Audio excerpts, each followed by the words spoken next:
यथार्थ मंत्र है, अटपट का नहीं, तो उसका उस मानसिक से भी 1000 गुना ज्यादा लाभ होता है। तो जो श्वास का सेवन यथार्थ मंत्र जो श्वास का आपको दिया गया अधिकारी से प्राप्त हो, यानी कोई भी वस्तु है, कोई भी काम है, मर्यादा से चलता है। परमात्मा ने भी अपनी मर्यादा बना के छोड़ दी है कि छोटा सा बच्चा गर्भ में होता है, फिर वो बाहर आता है, समय पर बाहर आता है तो माँ के स्तन में दूध पहुँच जाता है पहले ही, क्योंकि उसके दांत नहीं होते। फिर समय युवा होता है इतने समय में, फिर इतने समय में फिर मरता है। ये मर्यादा भगवान ने बना रखी है। इसी प्रकार इस भक्ति की भी मर्यादा, इसमें इधर उधर होने से लाभ नहीं होगा बिल्कुल भी। तो क्या बताया भगवान ने कि परम संत से लेने के बाद जो एक श्वास का जाप आप करोगे उसको और मर्यादा में रहोगे तो आपकी इतनी पूंजी भक्ति की इकट्ठी हो जाएगी। अब ये समझ लो कि जैसे एक तो पैदल चले, पैदल जाने में आगे समुद्र आ गया, बाधा बन गई। समुद्र जहां तक देखते जल ही जल है, जल ही जल है, वापस आ जाता है कि आगे धरती खत्म। तो इसी प्रकार इन ऋषि महर्षियों ने जो अपनी पैदल यात्राएं की, अपने अभ्यास से जो मंत्र ये करते थे तो त्रिकुटी पर जाकर वापस हो लेते थे कि इसका आगे कुछ है ही नहीं, त्रिकुटी का कोई स्थान नहीं, इसे अगर बहुत ज्यादा वस्तु है। तो इस प्रकार जहाज में बैठ कर जावे, समुद्र को भी पार कर जावे, यथा स्थान पर पहुंच जाता है। तो इस प्रकार ये साधना जो दास आपको देगा, ये ऐसी साधना है, ऐसा ये यान बन जाएगा, इन सब के ऊपर के पार करता हुआ सतलोक आपको जा छोड़ेगा।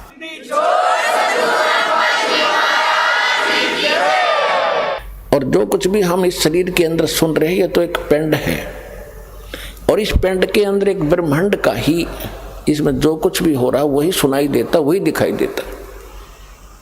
जो इसके अंदर हमें धुन सुनती हैं, जैसे विशेषकर राधा स्वामी वाले तो इसी पर जोर दे रखा है कि अंदर कान दाब करके देखो, देखो अंदर घंटियां बज रही हैं, इसमें मुरली की आवाज़ आती है, बांसुरी की आती है, वो सुनते हैं, नगाड़े बज रहे हैं, बादल की गर्जना सुन रही है। ये तो इस एक ब्रह्मांड काल का ही साजबाज है। ये इससे बाहर है, वो ऊपर सतलोक से वो अलग आती है वो धुन, और केवल उसी को सुनेगी वो धुन जो सतनाम और सार नाम का जाप करेगा। बाकी अन्य को जो सुनती है वो इस काल की सुनती है, इस शरीर के अंदर जो भी सुन रही काल की ही सुन रही है, और वो परमात्मा की धुन इनसे हटकर होगी। लेकिन उस धुन के सुनने से कोई प्रयोजन सिद्ध नहीं होगा आपका सिद्ध होगा मंत्र जाप करके, जो दास कहे ऐसे करते रहो। यहाँ से आप स्वयं नहीं जा सकते, इस भक्ति की कमाई जब आपकी हो जाएगी तभी आपको यहाँ से ले जाया जाएगा। आपकी मर्यादा सही होगी, आपकी यहाँ से आस्था हट जाएगी, तो परमात्मा आपको विमान में बैठाएंगे और इस दास के रूप में साथ बैठेंगे। हजारों हजारों की संख्या में इकट्ठे जाओगे, यहाँ से हजारों की संख्या में वो दिन आएगा।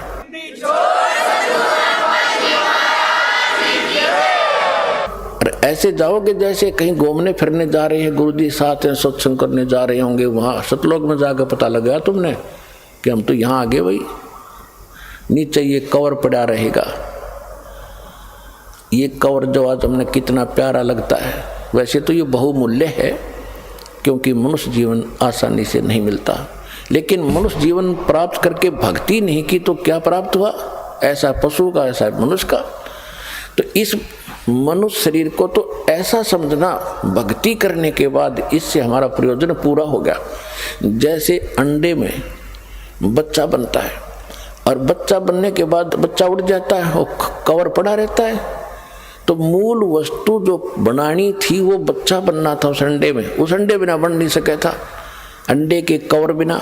तो ये तो एक अंडे का कवर है जो अपना है, इसके अंदर ओरिजिनल इस ताकत से, भक्ति से, जैसे पक्षी को, अंडे को मादा पक्षी ऊपर बैठकर उसको ऐसी हीट देती है, अपनी ताकत देती है, जिससे वो बच्चा बन जाता है। और बच्चा बनने के बाद वो फूट जाता है और वो उड़ जाता है, कवर पड़ा रहेगा। तो ये दास समझो, माता समझो, और आप इस शरीर रूपी कवर में बच्चे समझो।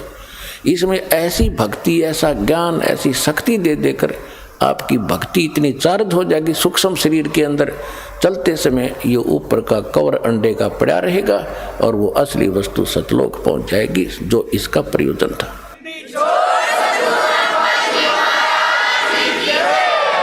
इसके विषय में सूक्ष्म वेद में गरीबदास साहिब जी ने कहा है, देह गिरी तो क्या हुआ, ये झूठी सब है पटीट, पक्षी उड़ गया आकाश को और चलते कर गया बीट।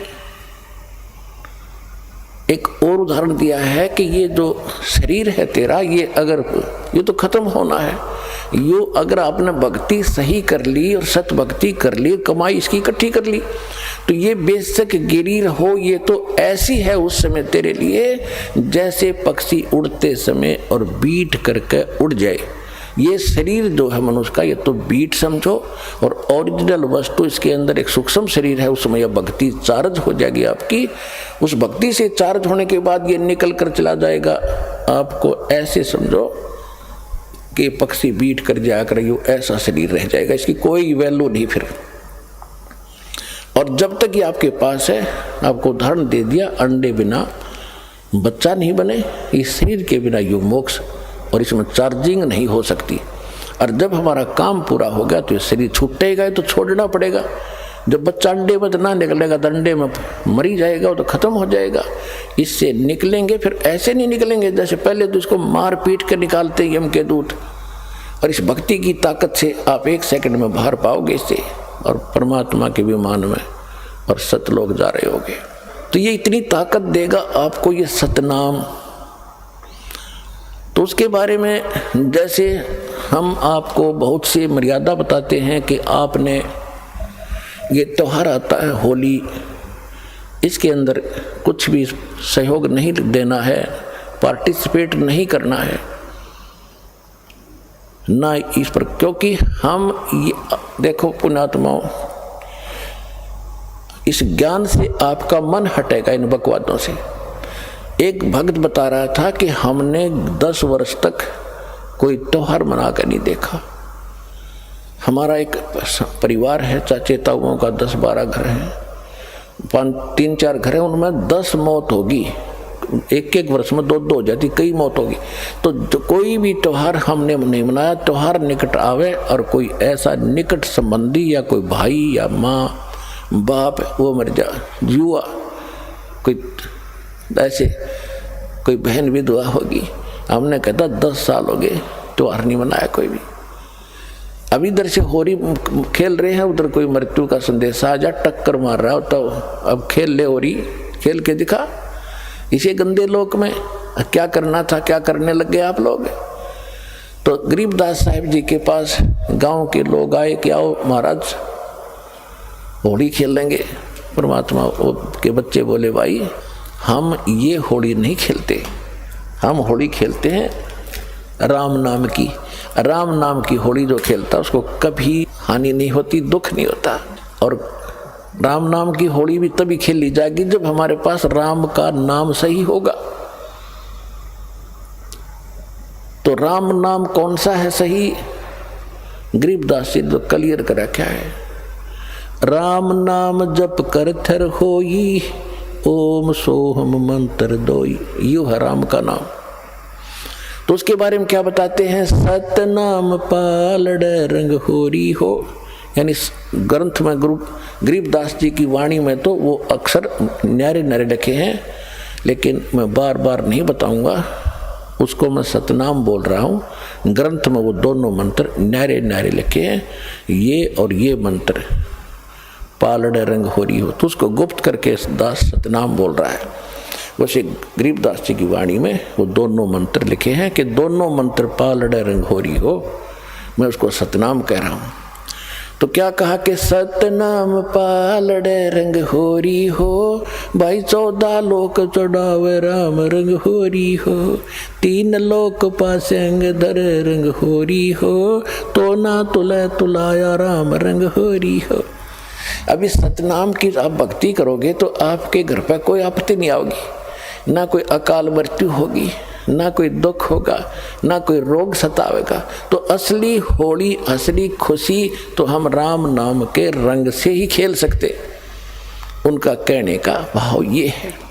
अब जैसे तखड़ी के अंदर, तराजू के अंदर बैलेंस बोलो अंग्रेजी में, इसके दो पलड़े होते तराजू के, और इसमें एक पासिंग शब्द है, पासिंग। शायद अब तो पासिंग एजुकेटेड बच्चे हो गए, इनको पता नहीं होगा पासिंग किसे कहते हैं।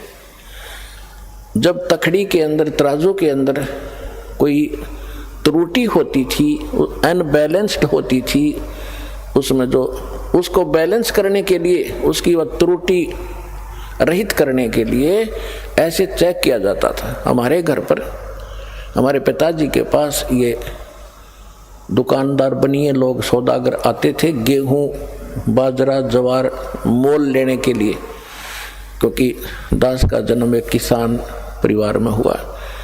तो हमारे पिताजी कहते थे, सेठ जी पहले अपनी वो तखड़ी चेक करा, इसमें कोई डांडी तो नहीं है, यानी कोई डिफेक्ट तो नहीं है। तो ऐसे करता था।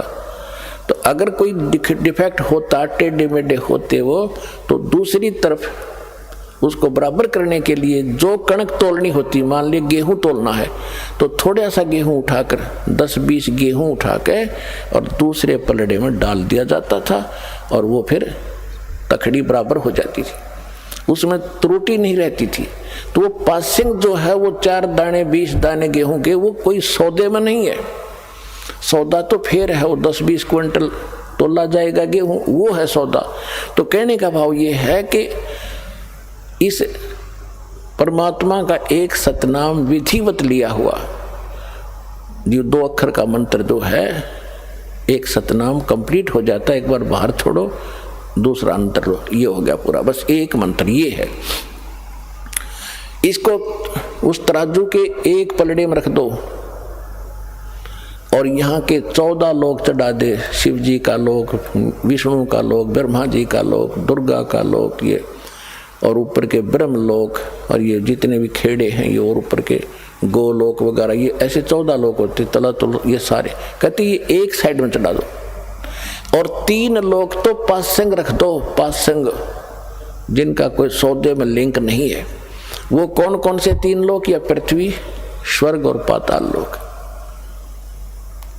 अब पुण्यात्माओं, क्योंकि आपको ना तो कोई ज्ञान देने वाला मिला अपने को, और ना ही हमें सिद्धार्थ मार्ग का ज्ञान है। जब आप इस ज्ञान से परिचित हो जाओगे तो ये छोटी मोटी जो आप कोई कोठी बंगले, कोई 150 एकड़ जमीन लेकर के अपने आप को धन्य मान बैठे हो, यो अंधेरा हटेगा आपका। अब कोई एमएलए बन जाता है, कोई सरपंच बन जाता है, बस पूछो मत, न फूला नहीं समाता, सरपंच बन गया, चेयरमैन बन जाता है, एमएलए बन जाता है, एक मंत्री, प्रधान, मुख्यमंत्री बन जाता छोटे से स्टेट का, तो उसकी खुशी का कोई ठिकाना नहीं होता। ये बच्चों के खिलौने लगेंगे आपको, जैसे बच्चे अनजान खेल रहे हो गुड़िया के साथ। और परमात्मा क्या बताते हैं कि जो धन, जो वस्तु, जो कमाई आप कर रहे हो, वो कितनी कीमत आपके पास इकट्ठी हो रही है। कबीर साहब कहते हैं, कबीर सब जग निर्धना, धनवंता ना कोए, धनवंता सो जानियो, जिस पे राम नाम धन होए। होए परमात्मा कहते सारा संसार निर्धन है, चाहे सारी पृथ्वी का शासक हो और चाहे इंद्र की गद्दी प्राप्त हो, देवताओं का भी राजा हो, मृत्यु के उपरांत उसके पास कुछ नहीं होगा, और आपके पास इतना धन होगा कि आपके लिए ये 3 लोक भी पासिंग होंगे, इनकी यूजलेस, 3 पूरी पृथ्वी भी यूजलेस आपके लिए। आपको ऐसा स्थान, ऐसा धन, ऐसी वस्तु वहां मिलेगी जाकर के।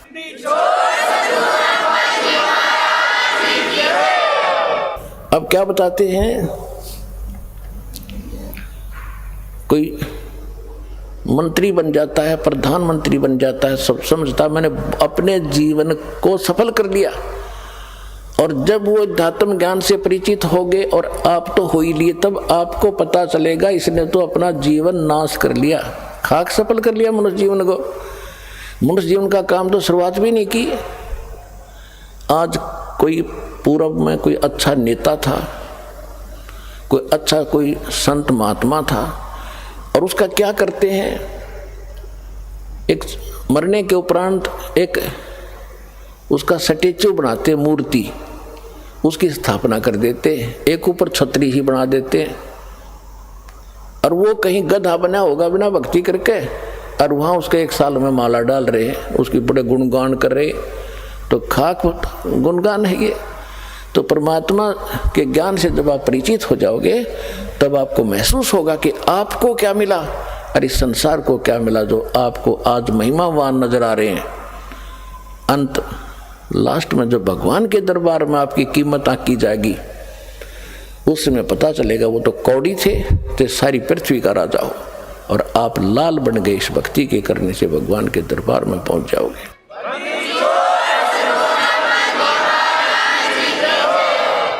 अब क्या बता रहे हैं कि सतनाम पालड़ रंग होरी हो, एक मंत्र और 14 लोक चढ़ावे राम रंग होरी हो, और 3 लोक पृथ्वी स्वर्ग और पाताल। ये तो सौदे में नहीं हमारे में, इसको तो पासिंग रखे, ये तो यूजलेस जैसे वो 4 दाने रखे थे।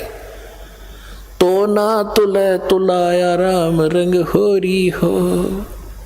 इस सतनाम की इतनी ताकत, इतनी कीमत है कि ये पलड़ा फिर भी नहीं उठेगा, 14 लोग भी धर दे और 3 लोग पासिंग रख दे।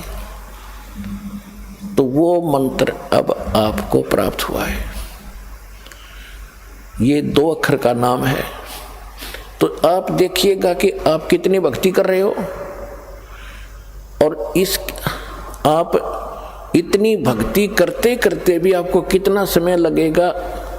जैसे बैटरी आपके फोन मोबाइल की, और ये डाउन हो जाती है, डिस्चार्ज हो जाती है, जब चार्जर पर लगाते हैं 1-1 घंटा लगी रहती है, जब जाके चार्ज होता है कि बिल्कुल खत्म हो चुकी थी। तो आपकी भक्ति इतनी कमजोर हो गई थी, आपकी आत्मा इतनी डिस्चार्ज हो ली थी कि ये सिमरन और ये भक्ति और दान धर्म आप आजीवन करते रहोगे, तब जा करके आप चार्ज होगे और ऊपर जान जोगे होगे। तो इसे सदा कि जब आप ऊपर से आए थे तब कितने आपके पास भक्ति धन था, उसको इस काल ने लूट लिया आपका। सबसे पहले इसने स्वर्ग बनाए, महास्वर्ग बनाया, और वहाँ इसने रेस्टोरेंट बना रखे। आप जो पुण्य अपने बाप से लेकर आए थे सतलोक से, इसने सारे खर्च करवाए सतल ऊपर स्वर्ग में। जब आपको लूट लिया उस रेस्टोरेंट में, आपके 10% किसी पर 25% ये कमीशन लेता है उन स्वर्ग में, और बाकी जो खाना पीना आपको देता है उसका मनमाने रेट लगाता है। आपको वहाँ बकवाद करने के लिए अपने उर्वशियाँ छोड़ रखी हैं और विमान दे रखे, कहीं सैर सपटे करो, खर्च आपके पुण्य हो रहे होते। जब आप वहाँ कति कंडम हो जाते हो, खाली हो जाते हो, तब आपको पृथ्वी पर पटक देता है। फिर परमात्मा ने विधान दे रखा है, इसने जो इनकम्प्लीट आपको दे रखा है वेद, इसके शास्त्र अनुकूल साधना करोगे तो आप फिर चार्ज हो जाओगे। शास्त्र विधि को त्याग कर दो, मनमाना आचरण करते हैं। श्रीमद् भगवद गीता अध्याय नंबर 16 के श्लोक नंबर 23 और 24 में स्पष्ट है कि शास्त्र विधि को त्याग कर दो, मनमानी पूजा करते हैं, मनमाना आचरण करते हैं, मनमाने नाम जाप करते हैं, उनको न तो सुख होता है, न उनकी गति होती है, न कोई सिद्धि प्राप्त होती है, यूजलेस। फिर स्पष्ट ये भी किया कि अर्जुन, इससे तेरे लिए कर्तव्य और अकर्तव्य की अवस्था में कौन सी साधना करनी चाहिए, कौन सी ना करनी चाहिए, उसके लिए ग्रंथ ही प्रमाण है। सदग्रंथों को छोड़कर किसी और साधना को मत करना। तो शास्त्र विधि को त्याग कर जो मनमाना आचरण करते हैं उनको कोई लाभ नहीं होना।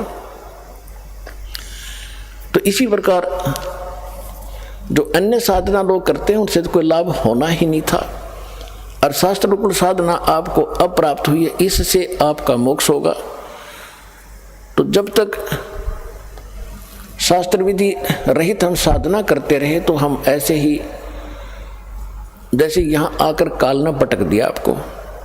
यहाँ फिर वेदों को सबसे पहले वेद उत्तम माने गए थे, और वेदों में केवल ओम नाम है, महिमा पूरे परमात्मा की है। और कबीर साहब ने बताया था कि वेद मेरा भेद है, मैं ना वेदन के माही, और जौन वेद से मैं मिलूं, ये वेद जानते नहीं। चारों वेद परमात्मा ने कहा था कि मेरी महिमा का ही गुणगान करते हैं, लेकिन इन वेदों में जो चार तुम्हारे पास काट छांट करके प्राप्त हैं, इनमें मेरे पाने की वो कंप्लीट कोर्स नहीं है, वो ओम तत् सत मंत्र नहीं है इसमें, और उसके बिना परमात्मा नहीं मिल सकते। तो इसने क्या किया, नीचे छोड़ दिया आपको। यहाँ ये वेद आपके पास उपलब्ध थे, इनमें से ओम नाम इन ऋषियों ने अपने आप सेलेक्ट कर लिया कि ये ब्रह्म का है और ब्रह्म सुप्रीम पावर है। इनने अपनी सोच से ये अंतिम मान लिया। अब ओम का जाप ब्रह्म का है।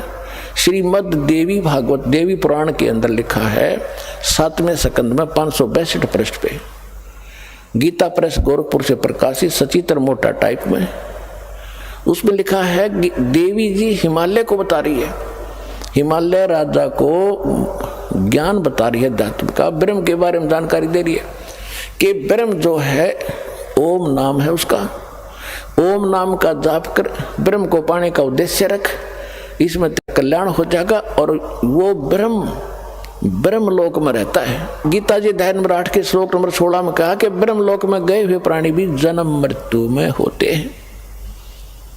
ओम नाम ब्रह्म का है। गीता अध्याय नंबर 8 के श्लोक नंबर 13 में ये खुद कहता है ब्रह्म जो ज्ञान दे रहा है श्री कृष्ण में प्रवेश करके ये काल, ये कहता ओम इति एकाक्षरम ब्रह्म व्यवहारण माम अनुस्मरण ये प्रयाति तदन देहम सयाति परमागति। मुझ ब्रह्म का एक ओम मंत्र है और इसका अंतिम सांस तक जो नाम जाप करता हुआ शरीर छोड़कर जाता है तो ओम से मिलने वाली जो परम गति है वो प्राप्त होती है। तो ओम से कौन सी गति होती है, ब्रह्म लोक प्राप्ति होती है। 8वें अध्याय के 16वें श्लोक में श्रीमद् भगवद गीता में बताया कि ब्रह्म लोक में गए हुए प्राणी भी जन्म मृत्यु में आते, यानी जब तक जन्म मृत्यु समाप्त नहीं होगी आप सुखी नहीं हो सकते।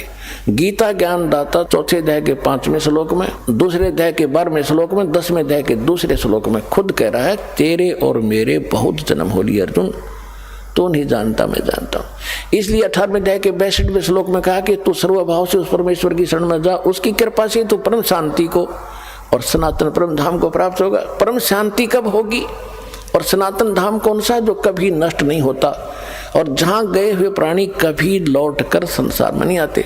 15वें अध्याय के 4थे श्लोक में बता कि अर्जुन जिसमें तुझे तत्वदर्शी संत मिल जाए उसके पास वो तत्व ज्ञान से इस सारे अज्ञान को हटाकर समझकर अज्ञान को काट कर उसके पश्चात परमेश्वर के उस परम पद की खोज करनी चाहिए जहां जाने के बाद साधक फिर लौटकर कभी संसार में नहीं आते, केवल उसकी भक्ति करो। तो वो ज्ञान इन ऋषियों को प्राप्त नहीं हुआ, क्योंकि 4थे अध्याय के 32वें श्लोक में कहा कि अर्जुन यथार्थ ज्ञान तो परमात्मा इन यज्ञों का यानी धार्मिक अनुष्ठानों का परमात्मा अपने मुख कमल से आकर ही बताता है। आज के सत्संग की प्रारंभ यहाँ से हुई थी कि परमात्मा स्वयं ही सत्ज्ञान देने को आता है। इस काल ने सबको भरमा रखा है, ये सबको भरमाता है, मिसगाइड करता है। तो 4थे अध्याय के 34वें श्लोक में यही प्रमाण दिया है कि वो परमात्मा के मुख कमल से जो उच्चारण होता है ज्ञान, जो परमात्मा खुद आकर अपने मुख कमल से बोलता है वो वाणी, वो उसके अंदर इन यज्ञों यानी धार्मिक अनुष्ठानों की जानकारी विस्तार के साथ की गई है, उसको तत्व ज्ञान कहते हैं। 4थे अध्याय के 34वें श्लोक में कहा कि उस ज्ञान को तो तत्वदर्शी संत बतावेंगे, उनको दंडोत प्रणाम करने से, कपट छोड़कर उनसे विनम्रता पूर्वक प्रसन्न करने से वो तत्वदर्शी संत तुझे उस परमात्मा यानी तत्व ज्ञान का उपदेश करेंगे। इससे सिद्ध है कि गीता ज्ञान जो दे रहा है उसको पता नहीं है उस तत्व ज्ञान का। इसी प्रकार यजुर्वेद अध्याय नंबर 40 के मंत्र 10 के अंदर कहा कि कोई तो परमात्मा को संभवात कहता है, यानी जन्म लेता है राम और कृष्ण के रूप में, कोई असंभवात कहता है कि वो कभी जन्मता ही नहीं, वो निराकार है। इसकी सही जानकारी वो तत्वदर्शी संत बताते, उनसे सुनो। तो इन ऋषियों की बुद्धि पर पत्थर गिर गया कि जब इन वेदों से हटकर भी कोई और बताने वाला है और कोई ज्ञान भी और है, वो इनको पता नहीं चला। इन्होंने ओम नाम को अंतिम मान के अपने निष्कर्ष निकालकर इस पर दृढ़ हो गए। ये जब ओम नाम का जाप करते हैं ब्रह्मलोक चले जाते हैं, वहां पूंजी समाप्त करके लुट पिट के ये फिर वापस पटक दिए जाते हैं। इसके दौरान जो पाप होते हैं वो पाप भी भोगने पड़ते हैं। यहाँ सभी कर्म आपको भोगने पड़ते हैं, पुण्य भी और पाप भी। केवल एक सत्य साधना जो दास आपको बताता है इस पृथ्वी पर और है नहीं, और ये गॉड गिवन है, परमात्मा कबीर जी की दी हुई है। इससे आपके पहले के पाप भी नाश होंगे, वर्तमान के भी नाश होंगे, और फिर आप सतलोक चले जाओगे, आपका पूर्ण मोक्ष होगा।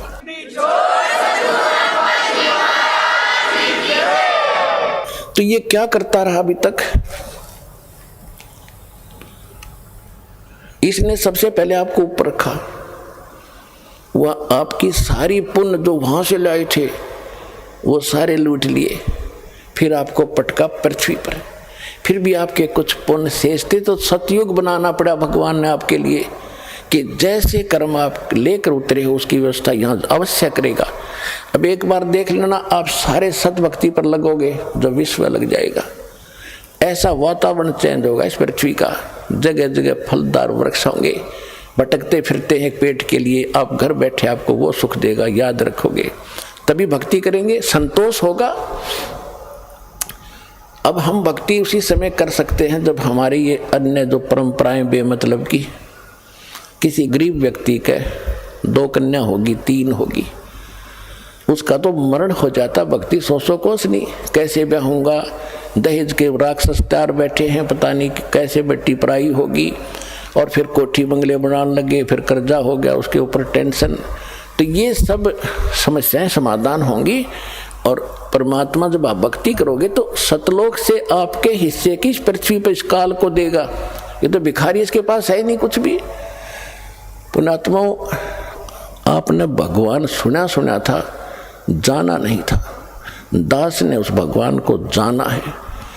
अब जैसे जब परमेश्वर कबीर जी एक कपड़ा बुनकर निर्वाह करते हुए लीला कर रहे थे, एक झोपड़ी में रहते थे, सुबह का आटा शाम का है तो सुबह का शायद ही होता, और उस समय वो प्रचार भी करते थे, जनता को समझाया करते थे अपने बच्चों को।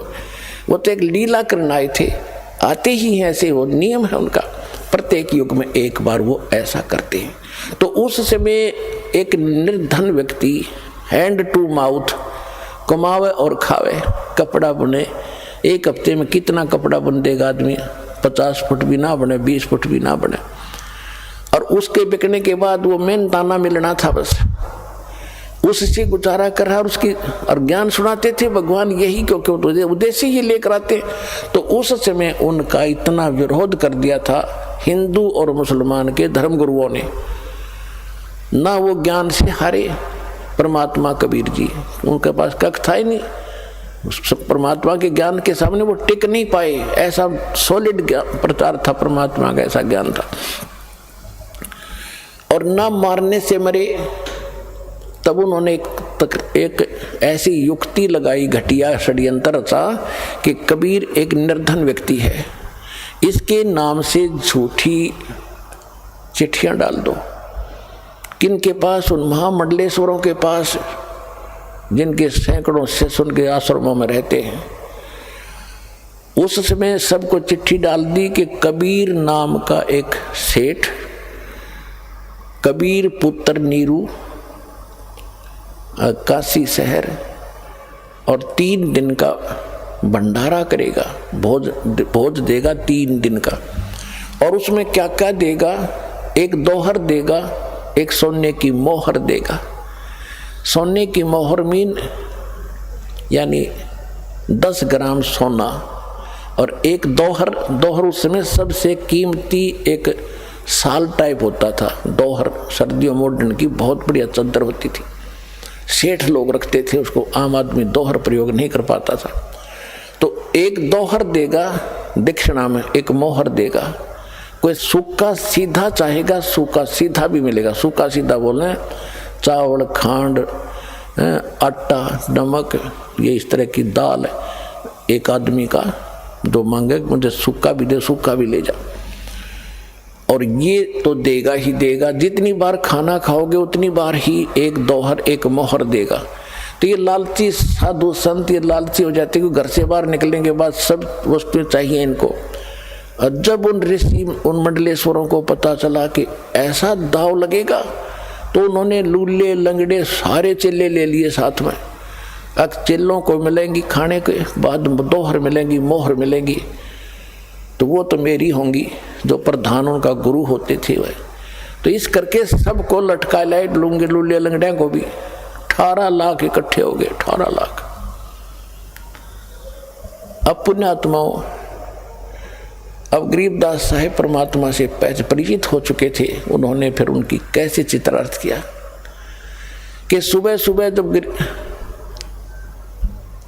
ये रविदास जी और परमेश्वर कबीर जी, रविदास जी चमार जाति से थे, कबीर साहब दुल्हा जाति धाणक जाति से मैं प्रसिद्ध थे, क्योंकि वैसे तो वो मालिक थे, संतों का कोई जाति नहीं होती, फिर भी उस समय विशेष छुआछात भेदभाव था, वो दोनों ज्यादा निकट रहते थे। तो सुबह सुबह रविदास जी ने देखा कि ये क्या होगा, जहां तक नजर जावे जनता 18 लाख आदमी थोड़े नहीं होते, या मेरे ख्याल में तो बहुत सारे इशार के अंदर नहीं होंगे 18 लाख आदमी। तो 18 लाख व्यक्ति आकर बैठ गए। वो साधु संत रविदास जी सुबह सुबह उठे, उनसे पूछना लगा कि भाई क्या बात है, अब कौन हो, कहाँ से आए हो।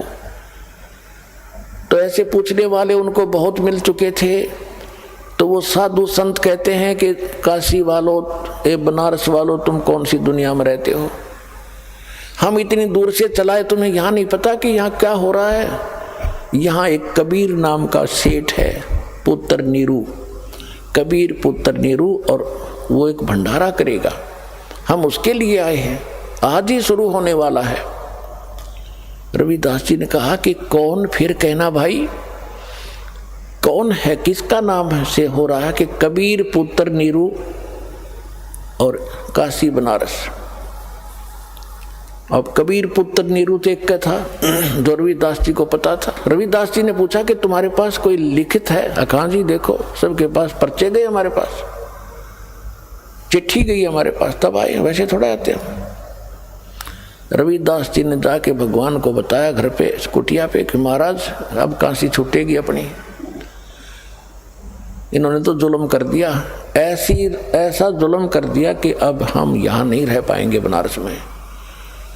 परमात्मा बोले क्या बात है कि ऐसे ऐसे बात होगी है, लाखों आदमी आए हुए हैं और सब ने चिट्ठी दे रखी, इन झूठे लोगों ने ये हमारे साथ मजाक किया है, इन गुरुओं ने, मुसलमान और हिंदुओं ने मिलके, और बहुत लोग आ गए हैं। परमात्मा बोले रविदास जी दरवाजा बंद कर बैठ जा अंदर, हम दरवाजा खोलेंगे नहीं, घर से निकलेंगे नहीं, रात होने दे, घर छोड़कर चला जाऊंगा मैं अपने बच्चों को लेकर, ये नहीं जीने देंगे यहाँ पर मेरे को। रविदास जी को तो वहाँ बैठा लिया अपने साथ, और परमात्मा पहुँच गए सतलोक में। संदेश कर दिया वहाँ से कि तैयार करो, सतलोक से 9 लाख बैलों, पहले बैलों से यातायात होती थी क्योंकि रास्ते नहीं थे, ना बैल गाड़ी चला करती थी, बैल आगे पीछे चलते थे एक दूसरे का रस्सा बांधकर, और बैलों के ऊपर जैसे गधों के ऊपर थैले रखते हैं, ऐसे बैलों के ऊपर कमर पे थैले रख के उसमें ये बंजारे यानी व्यापारी लोग व्यापार किया करते थे। उसमें किसी में जैसे 100 बैल हैं, 100 बैलों में मनमाने एक मन वजन 1.5 मन तो डाल ही देते थे। तो कोई शक्कर डाल रहा है, कोई चावल ले रहा, तो ऐसे लाते थे पहले। इनको बंजारे बोलते थे, बंजारे यानी जो बनज करते हैं, जो सौदागर होते हैं, उनको उसमें बंजारा कहते थे। और बंजारों के लिए साधन ये बैल ही होते थे, बैलों के ऊपर सामान रख कर आते जाते थे, जिस कारण से परमात्मा ने एक बंजारे का रूप बनाया, केशव नाम रख लिया, और सतलोक में गए। आदेश पहले दे दिया था कि सामान बनाया बैलों के ऊपर, बैल उन जीवात्माओं को आदेश दिया। अब यहाँ आप देखते हो कि परमात्मा का सारा ही उसका लोक है, और वहाँ जाके भगवान ने 9 लाख बैलों पर बड़ा सामान रखा, और उसमें 10-20 हजार वो खाना खिलाने वाले सेवादार भी ऊपर से आए, बंजारे बन के, और काशी में आगे 1 सेकंड में, 1 पलक में गरीबदास जी ने लिखा है, एक पलक इतनी होती है, सतलोक से नीचे उतर गए सारे के सारे, और इतनी दूर से फिर चलते हुए आ रहे।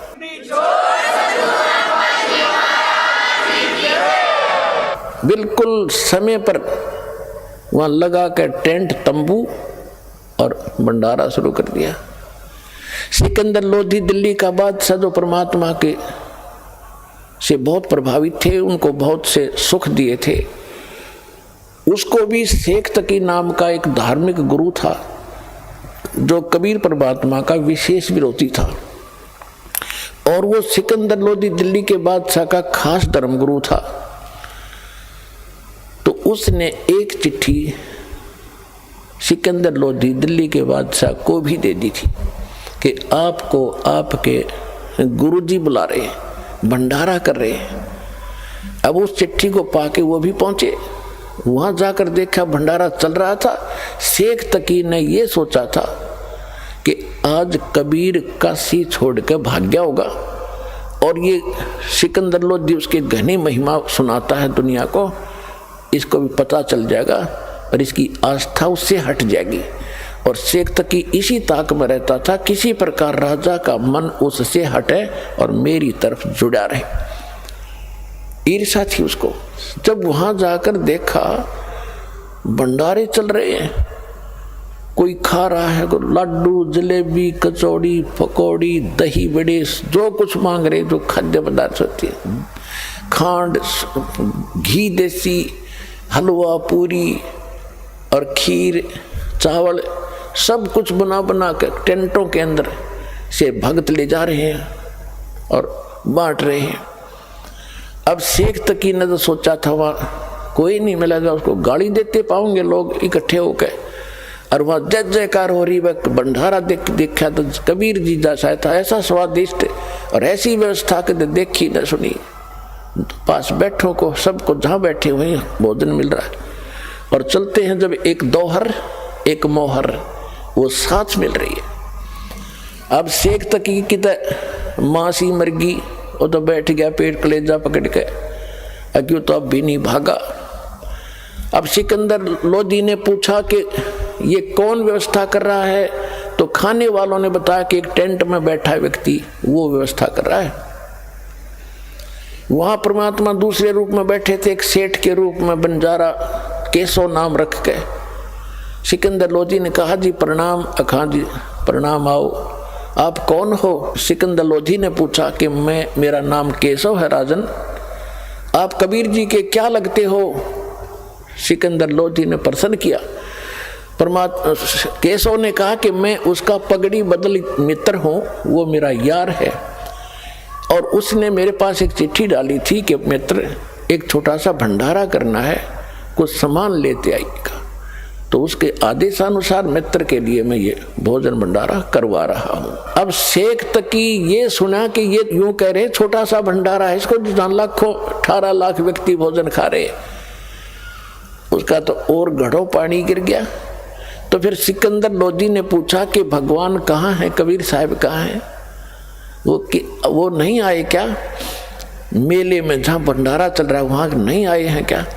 तो केशव रूप में बैठे परमात्मा ने कहा जब उनका दास बैठा है, उनका मित्र बैठा है, मालिक आएंगे जब आ जाएंगे, उनका मूड होगा, हम जो आदेश था हम उसका पालन कर रहे हैं। सिकंदर लोधी ने सोचा भाई पहले दर्शन करूंगा गुरुजी के और फिर भोजन खाऊंगा। तो झोंपड़ी पर चले गए, हाथी पर बैठे बैठे, सैनिक साथ में थे। अब सिकंदर लोधी हाथी से उतरा, दरवाजा खटखटाया, आवाज लगाई कि गुरुदेव दरवाजा खोलो। अब रविदास जी ने कहा कि महाराज वो तो यहाँ भी आगे दिखे। परमात्मा बोले भाई कोई बात ना, बेइज्जती कर लेंगे, दरवाजा नहीं खोलेंगे जब तक पार बसाओगे। दूसरी बार फिर कहा कि परवरदिगार दरवाजा खोलो। तीसरी बार कहा कि दरवाजा खोलो आपका। परमात्मा ने पूछा कौन है भाई? कि आपका दास सिकंदर दिल्ली से आपके दर्शनार्थ आया है, दर्शन करना चाहता हूँ।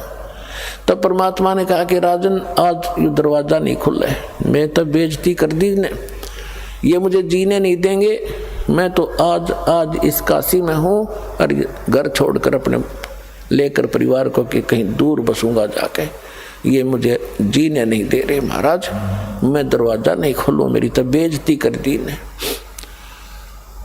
सिकंदर लोधी कहने लगे भगवान आप मुझे नहीं बहका सकते, आप किसी और को बहका सकते हो, मैं आपको खूब जान चुका हूँ। आप स्वयं अल्लाह की जात हो, आप स्वयं अल्लाहु अकबर हो, आप खुद इलाही हो, आप सर्वशक्तिमान हो। हे परवरदिगार एक बार दर्शन दे दो मुझे। इतना अधीन जब हुआ तो कहा रविदास खोल दे खिड़की।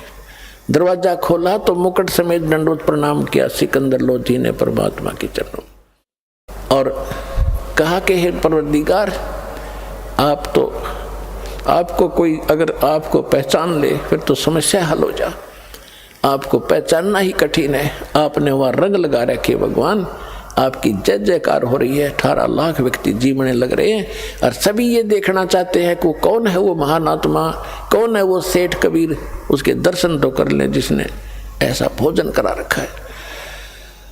आपके दर्शन करना चाहते हैं, उनका कल्याण हो जाएगा, एक बार दर्शन दे दो उनको। कहते हैं परमात्मा खड़े हुए वहां पर, जो ही झोंपड़ी से बाहर आए आकाश से एक मुकुट आया, सुंदर मनोहर मुकुट, और ऊपर से फूल बरसने लग गया आकाश से परमात्मा के ऊपर, कबीर साहब के ऊपर।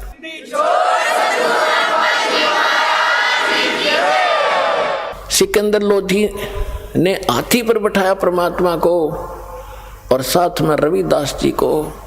रविदास जी चमर कर रहे थे परमात्मा कबीर जी के ऊपर, ये सफेद सफेद ये पूछ सी होती, इसको चमर बोलते हैं। तो सिकंदर लोधी ने प्रार्थना करके लिया कि भगवान हे भक्त मुझे भी सेवा दे दो, आप तो रोज ही सेवा करते हो। तो वो चंवर लेकर के सिकंदर लोधी कबीर भगवान के ऊपर चंवर कर रहा है और हाथी पर बैठे सभी आ रहे हैं।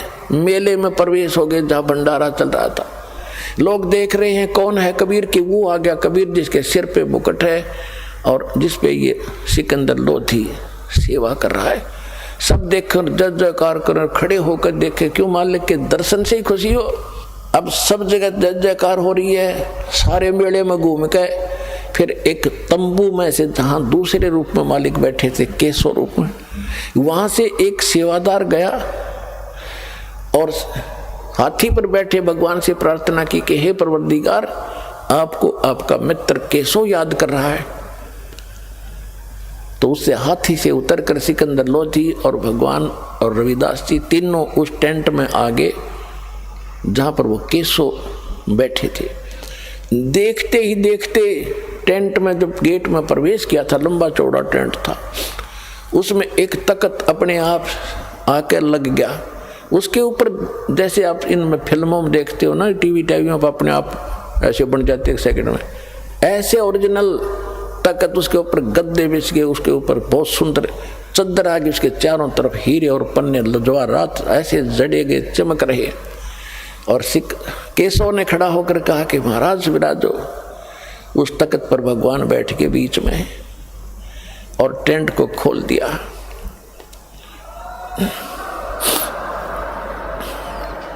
टेंट को साइड से ऊंचा कर दिया, ऊपर ऊपर रह गया। और फिर 4 पहर तक 8 पहर तक 24 घंटे तक केशव प्रसन्न कर रहा है और कबीर जी उत्तर दे रहे हैं। यानी 24 घंटे परमात्मा ने सत्संग सुनाया। जो भक्त आत्मा जो दूर दूर तक साधु संत आए थे, भक्त आए थे, और मोहन भोजन खिलाया 3 दिन तक और 24 घंटे लास्ट में सत्संग सुनाया। तो मालिक के सत्संग को सुनकर लाखों की संख्या में परमात्मा के शिष्य बने। तो परमात्मा ने एक तीर में कई शिकार करे। एक तो उनकी फड़क निकाल दी जो भगवान के पीछे पड़ रहे थे। उधर से वो जो जैसे पुण्यात्मा हो, आप हो, आपके और भाई बहन हैं, कोई जगन्नाथ पर जाते हैं, कोई अमरनाथ पर जाते हैं, कोई राधा स्वामी पर जाते हैं, कोई दंडन सतगुरु को जाते हैं, कोई निरंकारी के, या कोई वैसे मंदिर माताओं की पूजा करे। ये सब भक्ति के लिए, भगवान के लिए तो भटक रहे हैं। और उस समय जो घर त्याग के आश्रमों में रह रहे थे वो भी तो उसके प्यारी आत्मा थी भगवान की, वो भगवान के लिए तो भटक रहे थे। 3 दिन अपने बच्चों को वो भोजन खिलाया और उनके 10-10, 20-20, 50-50 वर्ष के वो सोना चांदी 2 रुन जाते बेची होंगी, कि ये खा पी लेंगे भूखे मराण इस गंदे लोक में। इन पार तो जब होना है, जब कलयुग का यो समय आना है, तब तक भी उनको राहत देंगे, दोबारा पहला नाम देंगे, उनको चार्ज करके चलेंगे।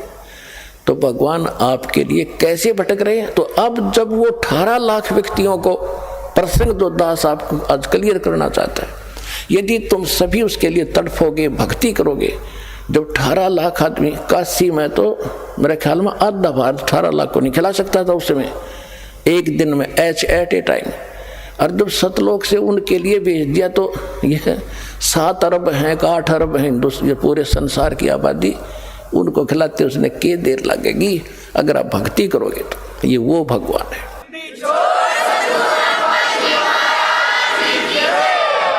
तो परमात्मा ने लिखा कि एक बार फिर सतयुग जैसा माहौल होगा यहाँ पर, जैसे सतयुग में सुख होता था। तो वो आएगा कहाँ से? आपकी भक्ति के कारण आपको भगवान सतलोक से भेजेगा और यह सारे ठाठ करेगा। कोई चिंता, कोई टेंशन उस भगत को नहीं रहेगी जो सच्चे दिल से भगवान की भक्ति करेगा। कबीर साहब की यह सत भक्ति।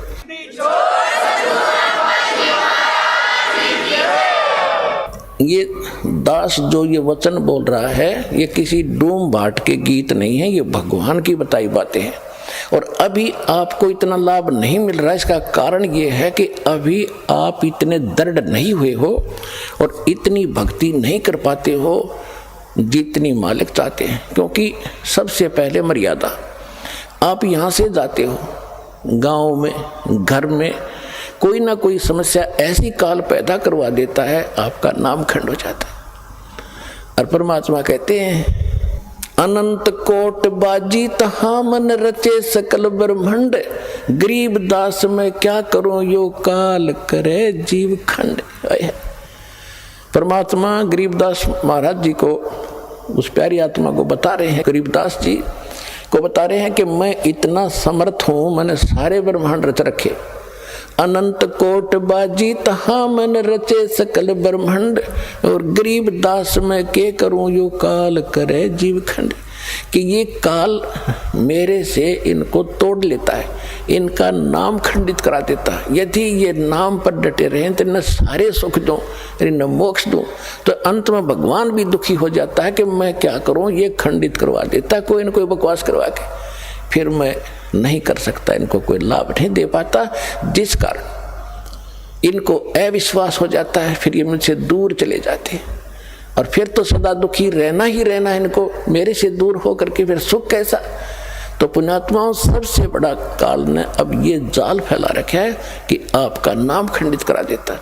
फिर आपको आपत्ति आनी है, से नाम भी ले रखा है, फिर अविश्वास हो जाता, वहां भी गया था, मुझे कोई लाभ नहीं मिला, चलो कहीं और धक्के खा ले। तो फिर तो धक्के ही धक्के यहाँ से जाने के बाद। लेकिन इस ज्ञान के बाद आपको ऐसा विश्वास हो जाएगा जैसे काग जहाज का, फिर सूझ जाए और डठोर। तो दास आपको पहले ज्ञान कराता है, फिर आपको नाम देता है और फिर आपको समाधान भी देता है भगवान, फिर आपका मोक्ष ऐसे होगा।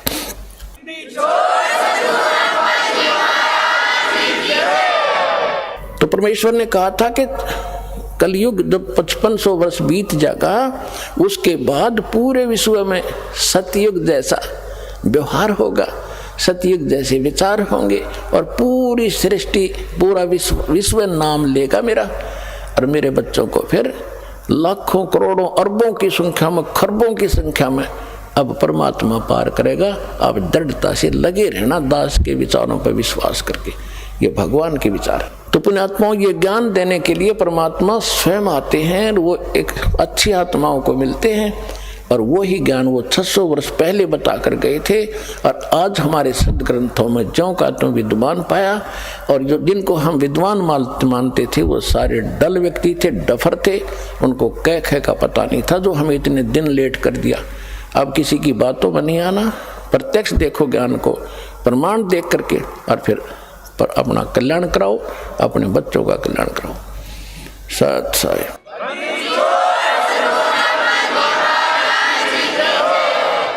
परम पिता परमात्मा पूर्ण ब्रह्म सर्व सृष्टि के रचनहार, सर्व सुखदाई पाप नाशक, संकट मोचन, कष्ट हरण, मंगल करने वाले परमेश्वर कबीर जी की असीम रजा से आप सभी पुण्यात्माएं परमात्मा की महिमा सुनने के लिए उपस्थित हुए।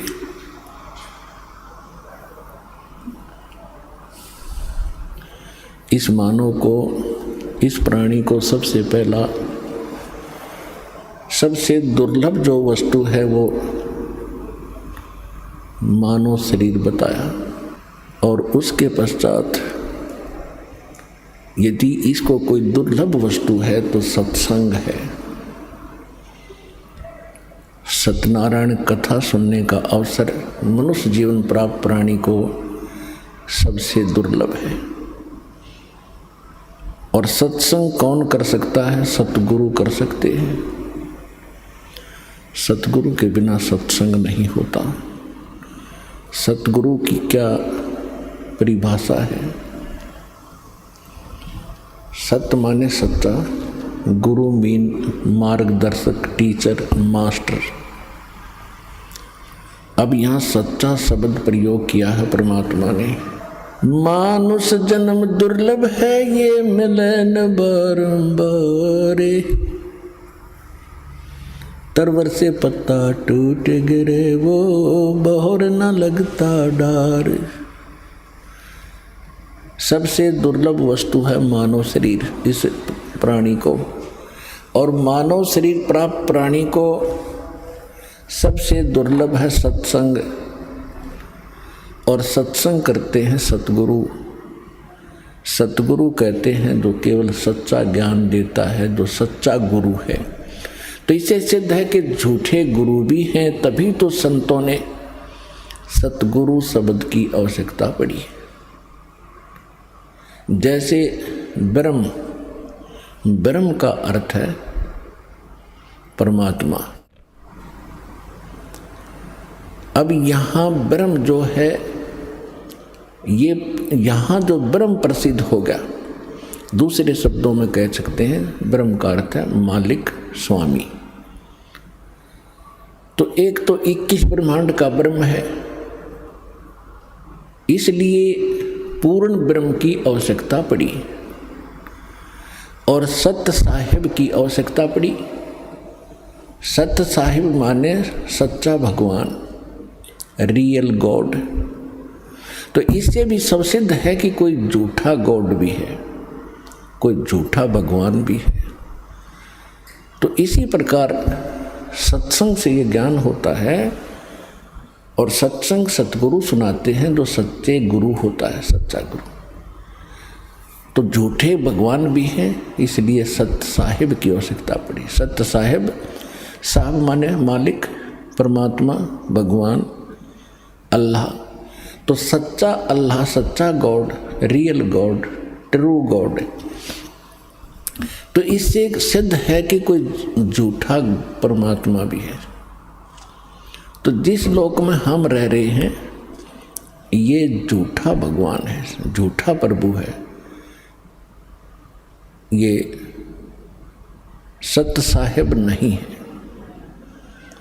सूक्ष्म वेद में कहा है कि ज्योत मुल्ला माया मग में बैठी, हंसा सुन सुन खाई। ये ज्योत स्वरूपी कहे निरंजन में ही करता भाई। हाय हाय।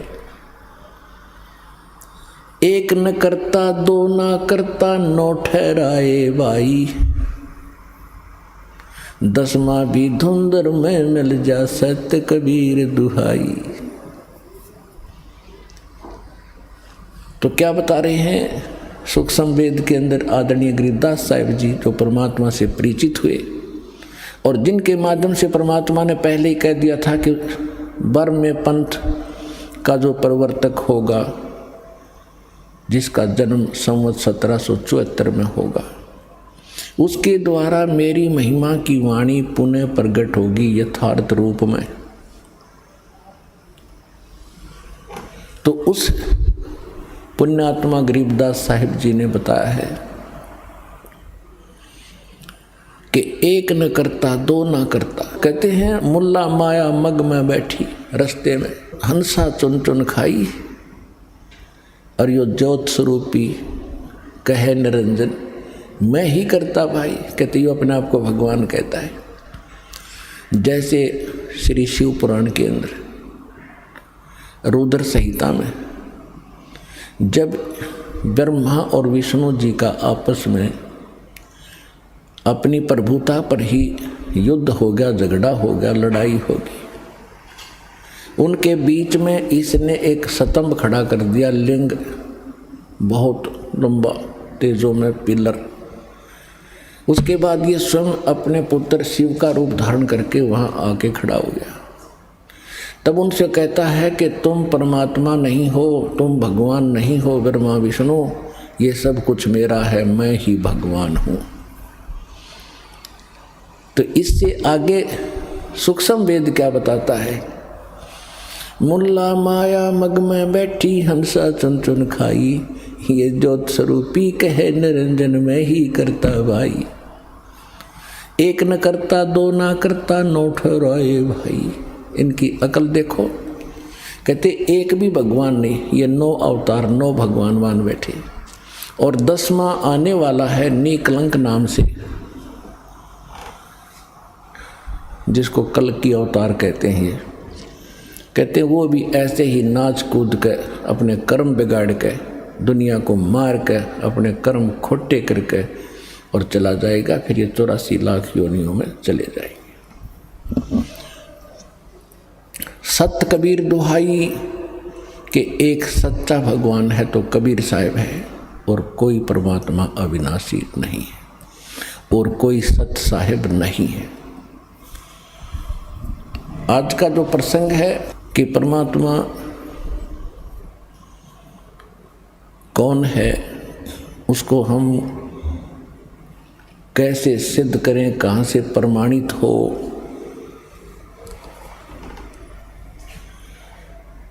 और जब वो परमात्मा प्रमाणित हो जाता है सब सद्ग्रंथों से, हमें कोई शंका नहीं रहेगी, तब हम परमात्मा मानकर जो साधना करेंगे तब वो भगवान हमें अपना पूर्ण लाभ देगा।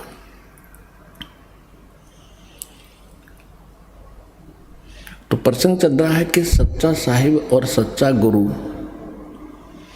ये दोनों ही मिलेंगे तभी हमारा कल्याण होगा। तो पुण्यात्माओं, आपका सौभाग्य है कि आपको मानव शरीर प्राप्त, जो प्राणी के लिए अति दुर्लभ बताया। दूसरी वस्तु जो दुर्लभ है वो सतगुरु यानी सत्संग कहो, सतगुरु कहो। सतगुरु के बिना सत्संग नहीं हो सकता। तो वो भी आज आपको उपलब्ध हुई। आपकी किस्मत का, आपके पूर्व जन्म के संस्कारों का कोई एस्टीमेट नहीं लगाया जा सकता। आप कितने पुण्यकर्मी प्राणी हैं। आज चाहे कोई गरीब है, झोंपड़ी में रहता है, चाहे कोठियों में रहता है, कोई रिक्शा चलाता है, पैदल मजदूरी करता है, या कारों और हेलीकॉप्टरों में चलता है, ये मानव शरीर प्राणी जो हैं ये परमात्मा की भक्ति कर सकते हैं। और दुर्भाग्य उनका अभी जो खिलौनों से ही खेल रहे हैं। सौभाग्य आपका जो भगवान से परिचित हो चुके हैं और इस मार्ग पर अग्रसर हो लिए। अब जैसे 2 प्रकार से ये मानव शरीर आपको प्राप्त होता है। एक तो पूर्व संस्कार से, और एक टर्न वाइज होता है। टर्न वाइज का अर्थ है कि 84 लाख प्रकार के प्राणियों में सब कष्ट उठा के उसके बाद एक मानव शरीर मिलता ही मिलता है, ऐसा विधान है प्रभु का। तो जो इस प्रकार से आए हुए प्राणी हैं, जो टर्न वाइज यानी नंबर वाइज जिनका जन्म हुआ मनुष्य का, तो वो जल्दी सी भक्ति ग्रहण नहीं करते। और जो पिछले जन्म में संस्कार से मनुष्य थे, अब भी मनुष्य पैदा हो गए हैं, तो वो ऐसे मनुष्य जन्म उन्हीं का होगा जो पिछले जन्म में भी कोई ना कोई भक्ति साधना कर रहे थे। तो उनके अंदर एक लगन प्रेरणा न्यारी होती है परमात्मा की तरफ, उनकी पहले से रुचि होती है, जन्म से ही होती है। तो इसी प्रकार फिर मानव शरीर के अंदर प्राप्त प्राणियों को फिर एक और दो प्रकार की स्थिति होती है। जैसे एक तो भक्ति कर्म होते हैं और एक धर्म कर्म होते हैं। भक्ति कर्म का अर्थ है जिन्होंने भक्ति की है, मंत्र जाप किए हैं परमात्मा से, गुरुदेव से दीक्षा लेकर के पहले जन्मों में, और एक ने भक्ति के साथ साथ पुण्य भी खूब किए हैं। तो दोनों का ही मनुष्य जीवन हो रहा है, क्योंकि पिछले संस्कार वश हो रहा है। जिन्होंने दान नहीं किया और भक्ति करते ही रहे, क्योंकि परमात्मा ने वो मंत्र दिए थे जो आपको चार्ज करके गए थे 600 वर्ष पहले, तो साथ में परमात्मा ये भी कहते रहे थे, चिड़ी चोंच भर ले गई नदी न गट्टो नीर, दान दिए धन घटे नहीं, कह रे साहेब कबीर। देते को हर देत है जहाँ तहाँ से आने, अन देवा मांगत फिर साहेब सुने ना कान। धर्म तो दसके नहीं ये दसके तीनों लोग, खैरायत में खैर है वही की जो आत्म पोख। परमात्मा कहते हैं धर्म का नाश नहीं होता, चाहे तीनों लोक नष्ट हो जाएं, जिन्होंने धर्म किया है वो प्राणी, उनको परमात्मा ऐसे रक्षा करेगा, अपने हाथों पर उठा लेगा। और भक्ति तो करनी ही करनी है। जैसे आपने बीज बो दिया फसल का, कनक का, गेहूं का, तो बीज तो मूल चीज है। उस बीज से पौधा बनाकर परिपक्व करने के लिए बहुत और प्रोसीजर लंबा है, तो वो सारा ही अपनाएगा किसान, तभी तो उसकी फसल पूरी होगी। तो बीज बीजने के बाद उसमें वाटरिंग होती है, सिंचाई, उसके बाद फिर उसमें खरपतवार पैदा होता, उसको भी चुगना, निकालना, खाद डालना, उसकी रक्षा करना, तो फिर वो फसल प्राप्त होती है। तो इसी प्रकार ये नाम जो दिए जाते हैं आपको, ये नाम दीक्षा मंत्र जो है, ये तो आपका बीज है। और इस भक्ति रूपी बीज को, इस फसल को तैयार करने के लिए इसमें 5 यज्ञ और हैं, यानी 5 ये क्रियाएं आपने और करनी है। एक यज्ञ है धर्म की, और दूसरी यज्ञ है ध्यान, और तीसरी यज्ञ है हवन की, और चौथी यज्ञ प्रणाम, और 5वीं यज्ञ है ज्ञान की, यानी सत्संग सुनना, सदग्रंथों को जो आपको पुस्तक बना कर दी है उनका अध्ययन करना। तो ये 5 जो यज्ञ हैं, ये समझ लो खाद और पानी का काम करेंगे। यदि इस भक्ति रूपी पौधे में, बीज में, नाम में आपने ये 5 आइटम नहीं डाले, तो यह भक्ति आपकी अधूरी रह जाएगी, सफल नहीं हो पाएगी। कारण क्या रहेगा कि आप भक्ति कर रहे हो, आप पर और भी सांसारिक आपदाएं बहुत आ सकती हैं, उनके लिए धर्म करने से, धर्म किया होगा तो भगवान आपकी उन समस्याओं का साथ समाधान कर देगा। तो पिछले जन्मों में परमात्मा हमें सारा ही ज्ञान दिया करते थे, लेकिन हम, और फिर परमात्मा एक वचन और बोलते हैं कि सुमरण से भला होगा, ना तर भला न हो। अब हमने ये पकड़ दिया कि भक्ति से ही बात बनेगी, दान धर्म कम कर दिए, नहीं। और वहाँ कह रहे हैं कि धर्म तो धसके नहीं, धसके तीनों लोग। धर्म धसके माने विनाश होना, नष्ट हो जाना, गर्क हो जाना। तीनों लोग गर्क हो सकते हैं, लेकिन धर्म का नाश नहीं होता। तो इस प्रकार जो दास आपको बताना चाह रहा है कि जो आज गरीब हैं, यहाँ दास देख रहा है 90% गरीबी रेखा से भी नीचे पुण्यात्मा आ रही है, 10% है जिनका नॉर्मल सा मीडियम सा काम है। तो कहने का भाव ये है कि यहाँ फिर दोनों कर्म साथ चलते हैं। जिनके केवल पिछले भक्ति कर्म हैं और दान धर्म कर्म उनके इतने अच्छे हैं नहीं, तो वो इतने निर्धन व्यक्ति है, लेकिन पुण्यात्मा बराबर की है। पुण्यात्मा यानी जिन्होंने पिछले जन्म में भगवान की सेवा जो भक्ति कर रखी है, तो दोनों के वो भक्ति कर्म बराबर हैं। चाहे कोई सेठ है और चाहे बिल्कुल गरीब रिक्शा चालक है, और जिसको ये नाम प्राप्त हो गया, तो दोनों के जो भक्ति के कर्म वो बराबर हैं। और बात रही धर्म की, तो जिनको आज अधिक सुविधा या संसार की प्राप्त है, तो उन्होंने पिछले जन्म में धर्म पुण्य कर रखे थे। अब एक छोटा सा उदाहरण यहाँ और सुनाते आपको। जैसे हम कथा सुना करते थे से कि श्री कृष्ण जी का एक दोस्त था, सुदामा, ब्राह्मण था, और वो इतना निर्धन था कि हैंड टू माउथ था। उसकी पत्नी कहती थी कि आप बताते हो कि श्री कृष्ण द्वारका के राजा आपके क्लास फेलो थे, सहपाठी थे, आपको सब कुछ दे सकते, मांग लिया उनसे। तो ब्राह्मण का कर्म वो खूब परिचित थे, विद्वान पुरुष थे सुदामा जी। उन्होंने बताया कि मैंने पिछले जन्म में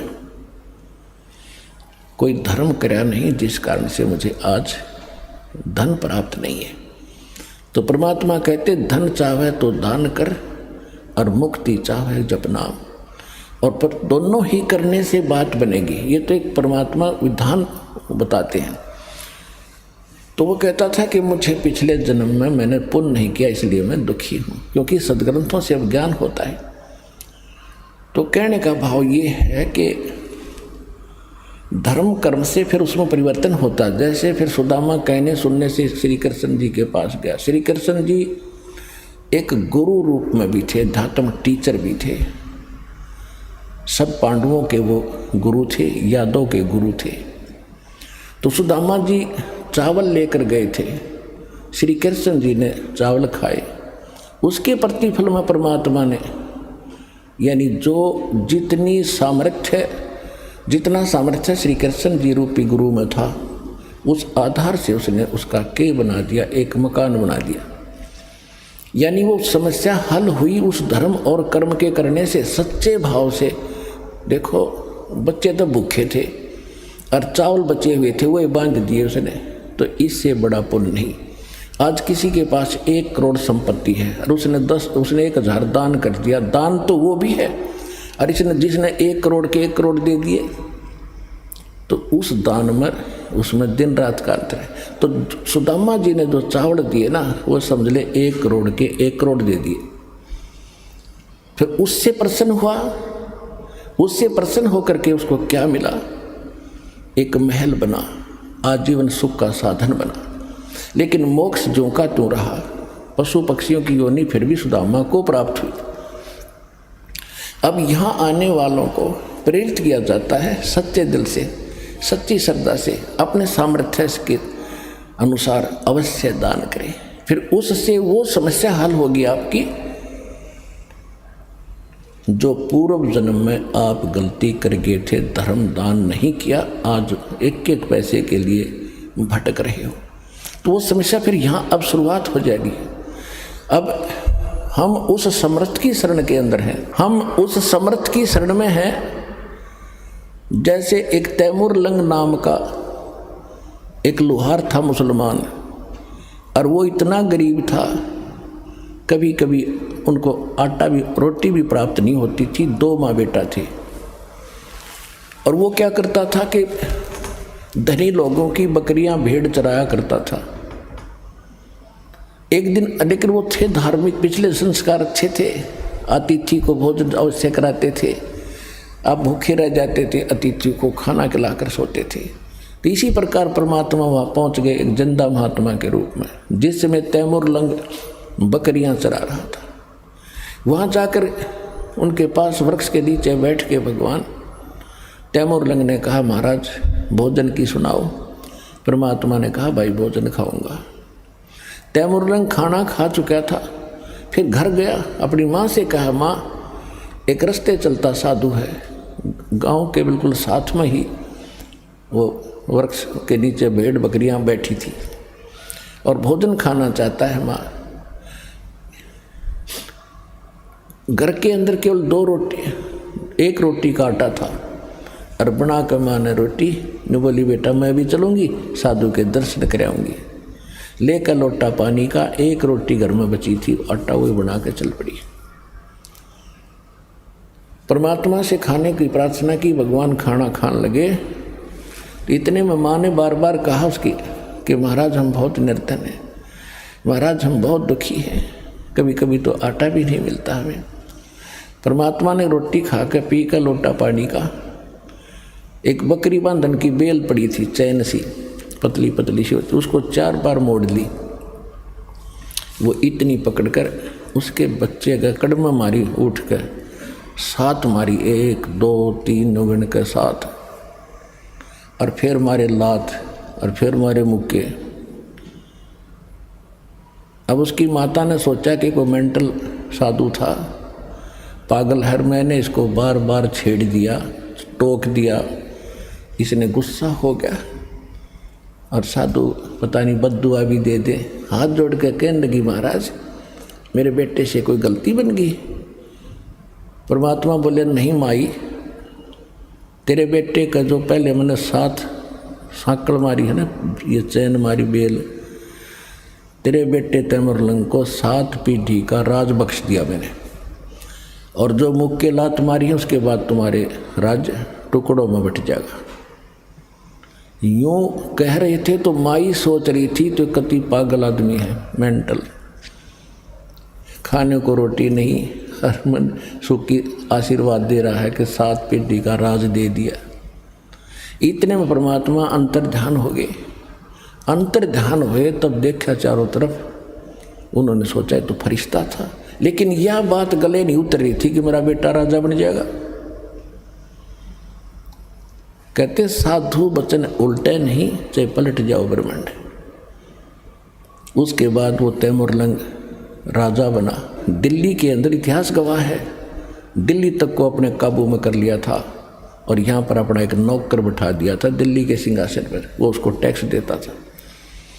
तैमूर लंग के बाद उसका पोता बाबर दिल्ली का बादशाह बना, उससे लगातार 5 पीढ़ी औरंगजेब तक तैमूर लंग का शासन रहा।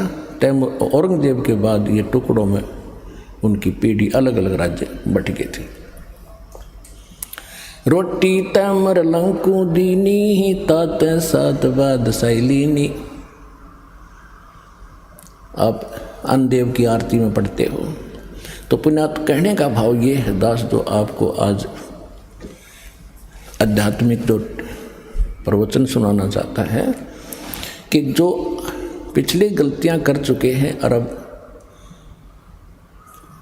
दान धर्म ना करके आज बहुत दुखी हैं, बहुत बड़ी समस्या रोजी रोटी की उनके सामने, इस समर्थ के पास आने के बाद ये समस्या नहीं रहेगी। पर समस्या ये रहेगी कि आपको विश्वास कब होगा कि कबीर इज गॉड। जिस दिन आपका हृदय मान लेगा, सुनी सुनाई बातों से नहीं बनेगी बात। आत्मा का साथी है भगवान, इस मन का साथी नहीं है। मन तो काल का एजेंट है और परमात्मा की भक्ति से इस मन को भी आत्मा अपने अनुकूल करेगी। अब तो ये आत्मा के ऊपर बैठा है, इसने आत्मा को अपनी वाहन बना लिया और जहाँ पकड़ के ले जाता गंदे कर्म करा के इसके सहारे चल रहा है। फिर आत्मा इसके ऊपर बैठेगी और इसकी स्पीड बहुत है टट्टू की, इस मन की।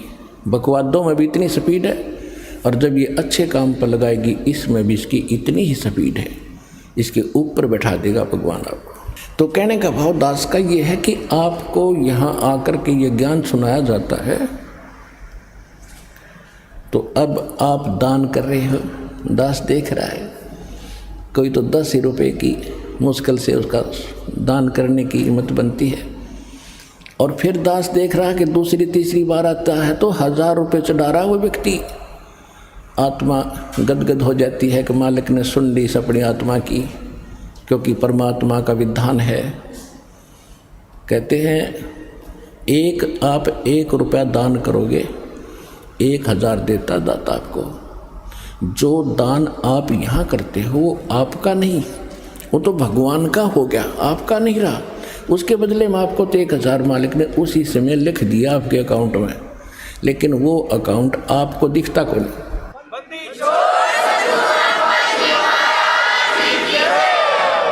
जो अकाउंट परमात्मा ने आपका खोल दिया दीक्षा लेने के बाद, वो बैंक अकाउंट सूक्ष्म है। आपके अंतःकरण में एक मैसेज पहुंच जाता है, भगवान के ऊपर आपकी एक और फाइल है, उसमें ये मैसेज ऐड हो जाता है। आपने 1 रुपया दान करा, 1000 आपके खाते में लिख दिया था। तो जो पैसा आपका था वो यहाँ चढ़ाया हुआ पैसा आपका नहीं है, ये परमात्मा का हो गया। और इस परमात्मा के पैसे को आप सदुपयोग करो, यहाँ दुरुपयोग ना करना इसका। जो यहाँ भी सेवादार है, आने वाले भी जो कई बार देखा है थोड़ी बहुत त्रुटियाँ ये कर देते हैं, तो आपने सावधान रहना पड़ेगा। ये धनी का पैसा है, आपको तो दे दिया मालिक ने उसी समय, ये नहीं रखता अपने पास, ये तो पूर्ण परमात्मा है। कहते हैं 4 युगों में देख लो हमने किसका रखा मारे। द्रौपदी ने 1 बिलांत का कपड़ा दिया था, 9 इंच ढेर लगा दिया उसका। सुदामा ने 4 चावल खुआए थे, महल बना दिया। तैमुरलंग ने 1 रोटी दी थी, उसको 7 पीढ़ी का राज बख्श दिया। तो कहते 4 युगों में देख ले हमने किसका रखा मार, हमने किसका लेकर ना दिया हो मारना, यानी कोई पैसा लेकर ना देने कहीं उसने पैसा मार लिया मेरा। तो परमात्मा कहते 4 युगों में देख ले हमने किसका रखा मार, हमने किसी का पैसा रखा नहीं।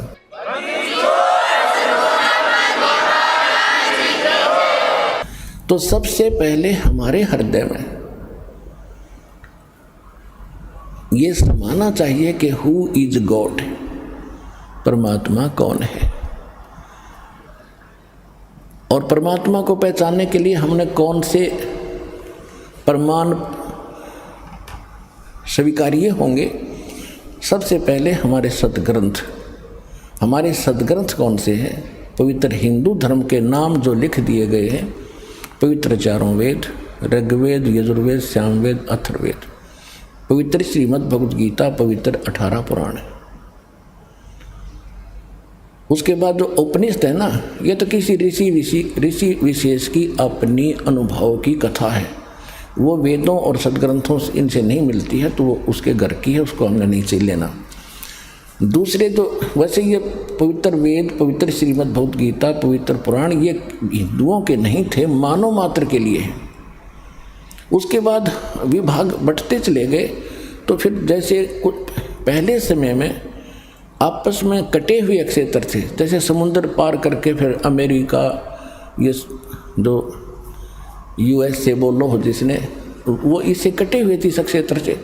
तो वहाँ फिर काल भगवान ने बाद में ये कटे, पहले तो सिद्धियाँ थी, पहले भी ऐसे वहाँ जाते थे, एक दूसरे से संपर्क करते थे, सिद्धियों से जाते थे। तो उसके बाद वो क्षेत्र कट गया, तो काल ने दोबारा जैसे ईसा मसीह जैसे, बाबा आदम जैसे महापुरुषों का वहाँ जन्म दिया, फिर उसने अपनी थूरी अलग से पढ़ा दी उनको। और उसके बाद फिर ये पुस्तकें बन गई, जैसे तौरात, जबूर, इंजिल और फिर ये कुरान शरीफ। तो ये जो वैसे वास्तव में ये पवित्र ग्रंथ जो पुराने हमारे सभी मानव मात्र के लिए हैं, फिर भी तो हम इन सभी सदग्रंथों को मान्य हैं। हिंदुओं को तो ये ग्रंथ मान्य हैं जो दास ने अभी बताए, पवित्र 4 वेद, पवित्र श्रीमद् भगवद गीता, पवित्र पुराण। उपनिषद तो अलग चीज़ है, उनको तो भूल ही जाओ। वो तो किसी व्यक्ति विशेष का अपना जो अनुभव उसने जैसा भगवान जाना उसमें वो कथ दी कथा, वो वेदों और गीता पुराणों से नहीं मिलती, वो ठीक नहीं। और फिर पुराण भी वेद और गीता से नीचे निम्न सत्र में आते हैं। वह श्री ब्रह्मा जी का ज्ञान अनुभव है, ब्रह्मा जी से सुनकर अन्य ऋषियों ने जो अपना अनुभव किया उसमें फिर 18 विभाग कर दिए। वास्तव में मूल शास्त्र हमारे पवित्र वेद, पवित्र गीता है। और पवित्र सूक्ष्म वेद है वो कंप्लीट इन ऑल रिस्पेक्ट है, ऑल इन वन है, जो गॉड गिवन है, जो भगवान स्वयं देते हैं। वो है असली ज्ञान। उस असली ज्ञान को ही असली ज्ञान हमारे हृदय में समाने के लिए, जचाने के लिए इन पुराणों, वेदों और गीता का सहयोग लिया जाता है कि जो भगवान ज्ञान दे रहा है वो इनसे भी मिलता है, और जो इनके अंदर जो यथार्थ ज्ञान और भक्ति विधि नहीं है वो उस सूक्ष्म वेद में है। तो फिर हमें ये दृढ़ता आती है कि जो वेद बताते हैं केवल एक ओम मंत्र है, गीता बताती है ओम तत्सत, उस पूर्ण परमात्मा के पाने के केवल 3 मंत्र हैं। तो ये है इनकम्प्लीट ये कोर्स। और उसमें क्या लिखा सूक्ष्म वेद में? प्रथम मंत्र है वो 7 मंत्र हैं। वेद भी संकेत करते हैं कि जब तक तत्वदर्शी संत नहीं आता है तो 5 नाम दिए जाते हैं, और जब तत्वदर्शी संत आता है, जब वो समय आता है भक्ति का, तो उसमें 7 मंत्र दिए जाते हैं, और उसके बाद फिर 2 मंत्र और फिर कंप्लीट कोर्स करके मूल मंत्र दिया जाता है। तो ये है वो सूक्ष्म वेद के अंदर सारा ज्ञान का। तो कहने का भाव ये है कि पवित्र वेद, पवित्र श्रीमद् भगवद गीता, पवित्र पुराण, पवित्र बाइबल, बाइबल 3 पुस्तकों का पवित्र बुक का संग्रह है, और पवित्र कुरान शरीफ, पवित्र गुरु ग्रंथ साहिब। पवित्र गुरु ग्रंथ साहिब के अंदर जो महला पहला की वाणी है वो वाणी है उस परमात्मा से परिचित उस पुण्यात्मा श्री नानक देव जी की। उसके बाद जो अन्य गुरुदेव की जो वाणी गुरुओं की है, यदि वो नानक जी की वाणी से और सूक्ष्म वेद से मेल नहीं खाती है तो वो उस सतर की वाणी नहीं है। तो इसलिए हमने अपने परमात्मा को समझने के लिए, अपने परमात्मा को पहचानने के लिए इन सदग्रंथों का सहारा लेना पड़ेगा, इनसे प्रमाणित करने पड़ेंगे। जो इन सदग्रंथों से जो मेल खाता है और इस सदग्रंथों के ऊपर इस कसौटी में जो खरा उतरता है तो वो है परमात्मा। तो सबसे, और उसके बाद फिर जिन महापुरुषों को परमात्मा प्राप्त हुआ उन्होंने फिर कौन से मंत्र जाप किए जिनसे उनका मोक्ष हुआ, तो वो है मंत्र भक्ति के। और वही मंत्र हमारे सदग्रंथों से मेल खाते हैं कि सचमुच ये भी मंत्र यही है, और उन महापुरुषों ने भी वही मंत्र जाप किए हैं और उनका मोक्ष हुआ है, और सदग्रंथ भी वही बता रहे हैं। तो ये है सच्ची भक्ति विधि। इसमें सिर्फ 2 ही बातें हैं समझने के लिए। एक तो हु इज रियल गॉड, वास्तविक भगवान कौन है, और what is the real worship of way of worship of God, परमात्मा के भक्ति की जो रियल सत्य साधना कौन सी है, कौन सा मार्ग है। ये 2 क्लियर जब हो जाते हैं तो निरसंशय होकर आप भक्ति कर सकते हो, आप भक्त बनोगे। श्रीमद् भगवद गीता अध्याय नंबर 2 के श्लोक 53 में 53 में कहा कि अर्जुन, जिस समय तेरी बुद्धि भिन्न भिन्न प्रकार के भ्रमित करने वाले वचनों से हटकर एक तत्व ज्ञान पर स्थिर हो जाएगी, तब तो तू योग को प्राप्त होगा, तब तो तेरी भक्ति प्रारंभ होगी, तू भगत बनेगा, योगी बनेगा। तो इस दास का जो उद्देश्य है और भगवान का जो काल से प्रोमिस है, एग्रीमेंट है, वो यही था। काल ने कहा था कि आप अपना ज्ञान देकर अपना बनाना प्रभु, बाई फोर्स ना करना। जो आपके ज्ञान को मानेगा आपका हो गया, जो मेरी बकवादों में उलझा रहेगा वो मेरा होगा। मैं उसको खाऊंगा, नचाऊंगा, जन्म मृत्यु के अंदर उनको चक्कर कटाऊंगा, उसमें बाधा ना करना। परमात्मा को तो पता ही था अगर मैं इनको ले जा सकता हूँ 1 सेकंड के अंदर सब पूरे विश्व को, लेकिन ये वहाँ जाकर भी ये को बंद करेंगे, ये फेर पटकने पड़ेंगे वापस मैंने। तो पहले वहाँ ले जाने के योग्य बनाया जाएगा आपको, यहाँ से आपकी भक्ति कर्म बढ़ा के, आपके अंदर साधुतापन पा के, आपको सच्ची लगन लगा के, उस सच्चा ज्ञान बता करके आपके अंदर विशेष तड़फ बना के आपकी एकमात्र लगन सतलोक जान की होगी, तब वहाँ जाओगे। तो उसके लिए ये यहाँ की व्यवस्था और ऊपर की व्यवस्था का साथ साथ चित्रार्थ और वर्णन किया जाता है, ताकि आपका मन इस गंदे लोक से हटके उस सुखमय लोक में ऐसा प्रेरित हो जा जैसा हम वहाँ से यहाँ आने के लिए इतने उत्सुक थे। इतनी ही उत्सुकता, इतनी ही प्रबल प्रेरणा यहाँ से वहाँ जाने की हो। और ये होगी क्योंकि अभी तक तो हमें ज्ञान का कैख है भी नहीं पता था। हमने तो जन्म मरण के खचड़े कोई पूरा मान रखा था, बस यही है, इतना ही काम है, मरो सभी मरते हम भी मर जाते हैं, कोई फर्क नहीं पड़ने वाला। अब पता चलेगा इसे बहुत फर्क पड़ने वाला। कोट जन्म हो गया, हमने धक्के खाते, गधे कुत्ते सुअर बन के यहाँ भटकते। थोड़ा सा मनुष्य शरीर है, इसमें सुख का भोजन मिल जाता है, इस पे हम पता नहीं क्या बन बैठे। तो अब हमारी तो वो ज्ञान की आंखें खोलेगा भगवान, फिर हमने भूत भविष्य और वर्तमान सारा दिखाई देगा। तो जो प्रसंग चल रहा है उसी पर आते हैं। परमात्मा को पहचानना सबसे पहला काम है अपना, क्योंकि आज तक हमने डेफिनेशन ऑफ गॉड का ही नहीं पता। परमात्मा की, प्रभु की परिभाषा से परिचित नहीं। कोई कहता भगवान निराकार है, कोई कहता भगवान श्री कृष्ण है, श्री राम है, ब्रह्मा जी, श्री विष्णु जी, श्री ब्रह्मा जी, श्री शिव जी यही भगवान है। फिर हनुमान जी भगवान है, फिर गणेश जी भगवान है। उसके बाद ये मंडी मसाने जो हमने आप बना रखे हैं, ये भी भगवान बना दिए। देखो परमात्मा की परिभाषा क्या है। परमात्मा की व्यवस्था ऐसी है जैसे यहाँ आप देखते हो अधिकारी हैं, कर्मचारी हैं, अधिकारी हैं, और फिर मंत्री, मुख्यमंत्री, प्रधानमंत्री हैं, ये सभी साहब कहलाते हैं। जैसे कोई डिप्टी कमिश्नर साहब, कमिश्नर साहब, मंत्री साहब, मुख्यमंत्री साहब, प्रधानमंत्री साहब, राष्ट्रपति साहब, तो ये सभी साहब हैं। साहब माने मालिक हैं, भगवान हैं, प्रभु हैं। अपने अपने सत्र के, अपने अपने अक्षेत्र के, अपनी जुरिडिक्शन में ये इतने इतने साहब सारे ही हैं। लेकिन रियल साहब कौन है? रियल साहब, रियल मालिक देश का राष्ट्रपति होता है। इसी प्रकार हमने इस परमात्मा की परिभाषा को समझना है। जितने ये देव हैं, गणेश जी हैं, ब्रह्मा विष्णु महेश जी हैं, और माता हैं, दुर्गाएं हैं, देवियां हैं, ये सभी साहब हैं, ये ईश्वरीय शक्ति प्राप्त हैं, लेकिन इनकी सीमा है, जुरिडिक्शन है।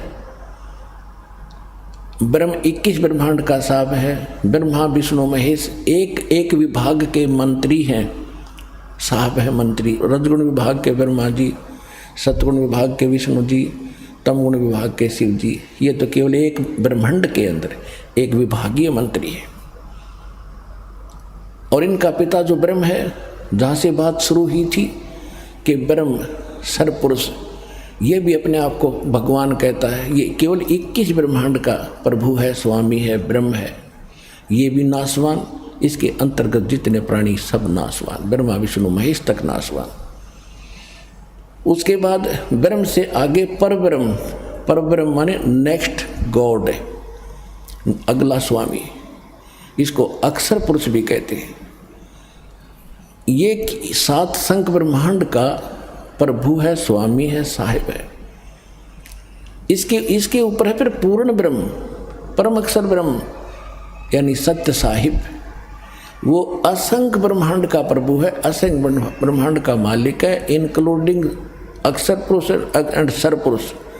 इन सब के ऊपर मालिक है। वो ही वास्तव में पुरुषोत्तम है, उसी को वास्तव में परमात्मा कहा जाता है। श्रीमद् भगवत गीता अध्याय नंबर 15 के श्लोक 16 और 17 में 3 पुरुष स्पष्ट बताए। सरपुरुष ये 21 ब्रह्मांड का स्वामी, ये ब्रह्म काल है। 7 संख ब्रह्मांड का स्वामी है वो अक्षर पुरुष है, जिसको परब्रह्म भी कहते हैं। इन दोनों के जितने भी प्राणी हैं इनके अंतर्गत सब नाशवान है, और ये स्वयं भी नाशवान है। गीता अध्याय नंबर 15 के श्लोक 17 में कहा कि उत्तम पुरुषत्व अन्य परमात्मा इति उदाहरते है, ये लोग धर्म अविश्य विवर्ती अवैश्वर है। वास्तव में उत्तम पुरुष श्रेष्ठ भगवान तो इन दोनों से अलग है, सरपुरुष और अक्षर पुरुष है, और उसी को परमात्मा कहते हैं। ओए होए पुण्यात्मा, जहाँ ये ऐसा जुल्म हो रहा है, आप कश्मीर में देख रहे हो क्या हाल हो गया। जिन कोठियों के चिपके बैठे थे उनकी छात पर बैठ कर जीवन रक्षा मांग रहे हैं और उनको उठाकर बाहर निकाला जा रहा। झांकते भी नहीं उन कोठियों की तरफ, केवल अपनी जान दिखाई देती है, कहीं दो टूक मिल जावे। तो पुण्यात्मा इसे गंदे लोक में इसको हम परमात्मा कह सकते हैं जहाँ हम रह रहे हैं। पीछे केदारनाथ के अंदर कितना नाश हो गया था, जगह जगह कैसा हाल हो जाता है। कोई दुर्घटना से मर जाता है, कहीं भूख मरी है, कहीं पर एक्सीडेंट हो गया, कोई कैंसर से पीड़ित है, कोई किसी कष्ट से दुखी है। जिस लोक में आप रह रहे हो क्या परमात्मा का लोक हो सकता है? लेकिन ये भी परमात्मा प्रसिद्ध हो रहा है। अब इस गीता अध्याय नंबर 15 के श्लोक नंबर 17 में स्पष्ट कर दिया है कि उसको परमात्मा कहते हैं। परम आत्मा, श्रेष्ठ आत्मा। तो भगवान इसलिए कहा है कि वो परम आत्मा है, वो श्रेष्ठ आत्मा है। श्रेष्ठ आत्मा वो है, आत्मा है तो परमात्मा साकार है। हम भी आत्मा है, हम परमात्मा नहीं है, हम आत्मा है। और आत्मा भी मलिन आत्मा होगी, वो परमात्मा है, कंस्टेंट रहता है, उसमें कोई मलिनता कभी नहीं आती, इसलिए वो भगवान है, सर्वशक्तिमान है। तो हम परमात्मा का अर्थ है जो दुख ना दे, केवल सुख सुख देता है, उसको परमात्मा कहते हैं। तो यहाँ स्पष्ट ये भी कर दिया कि वही सभी तीनों लोकों में प्रवेश करके। अब तीन लोक की दो प्रकार स्थिति होती है। जैसे एक तो हरियाणा की राजधानी और एक राजधानी सेंटर की, राजधानी दोनों ही है, कैपिटल दोनों कहलाती हैं, पर दिन रात का अंतर है। ऐसे ये लोकों का अंतर है। जैसे एक तो ये लोक है पाताल, पाताल लोक, पृथ्वी लोक और स्वर्ग लोक, ये भी तीन लोक हैं। फिर तीन लोक इससे हटकर हैं। एक तो अक्षर पुरुष का लोक, 21 ब्रह्मांड का क्षेत्र, फिर अक्षर पुरुष का लोक, 7 संग ब्रह्मांड का क्षेत्र, और फिर तीसरा जो लोक है वो सतलोक, ऊपर का जो लोक अविनाशी स्थान है, वो सारा अलग एक लोक है। उसके विभाग भले ही 3-4 हैं आपस, लेकिन ये तीन लोक ऐसे बनते हैं। जब यहाँ हम ज्ञान सुनाते हैं तो ये तीन लोक अलग होते हैं। तीन लोक का राज है ब्रह्मा विष्णु महेश, ऊंचा धाम कबीर का वाणी विरह विदेश। तो जब यहाँ तीन लोक की बात की है तो पृथ्वी, स्वर्ग और पाताल तक सीमा है। और जब यहाँ कह रहा है कि तीन लोकों में प्रवेश करके वही सबका धारण पोषण करता, अब तीन लोक ये ऐसे बन गए। एक 21 ब्रह्मांड का क्षेत्र ब्रह्म का, और 7 संग ब्रह्मांड का क्षेत्र ये परब्रह्म यानी अक्षर पुरुष का, और फिर ऊपर के जो चारों लोक हैं, सतलोक, अलखलोक, अगमलोक और अनामी अकैलोक, ये 4 लोक, वो लोक फिर एक है चारों को मिलकर, और ये 2 लोक ये न्यारे। इस प्रकार ये 3 लोक हैं। क्योंकि अध्यात्म मार्ग का इस पृथ्वी पर, इस दास के अतिरिक्त वर्तमान में किसी को पता नहीं, एक कैख भी पता नहीं है। यह तो दया हुई दाता की।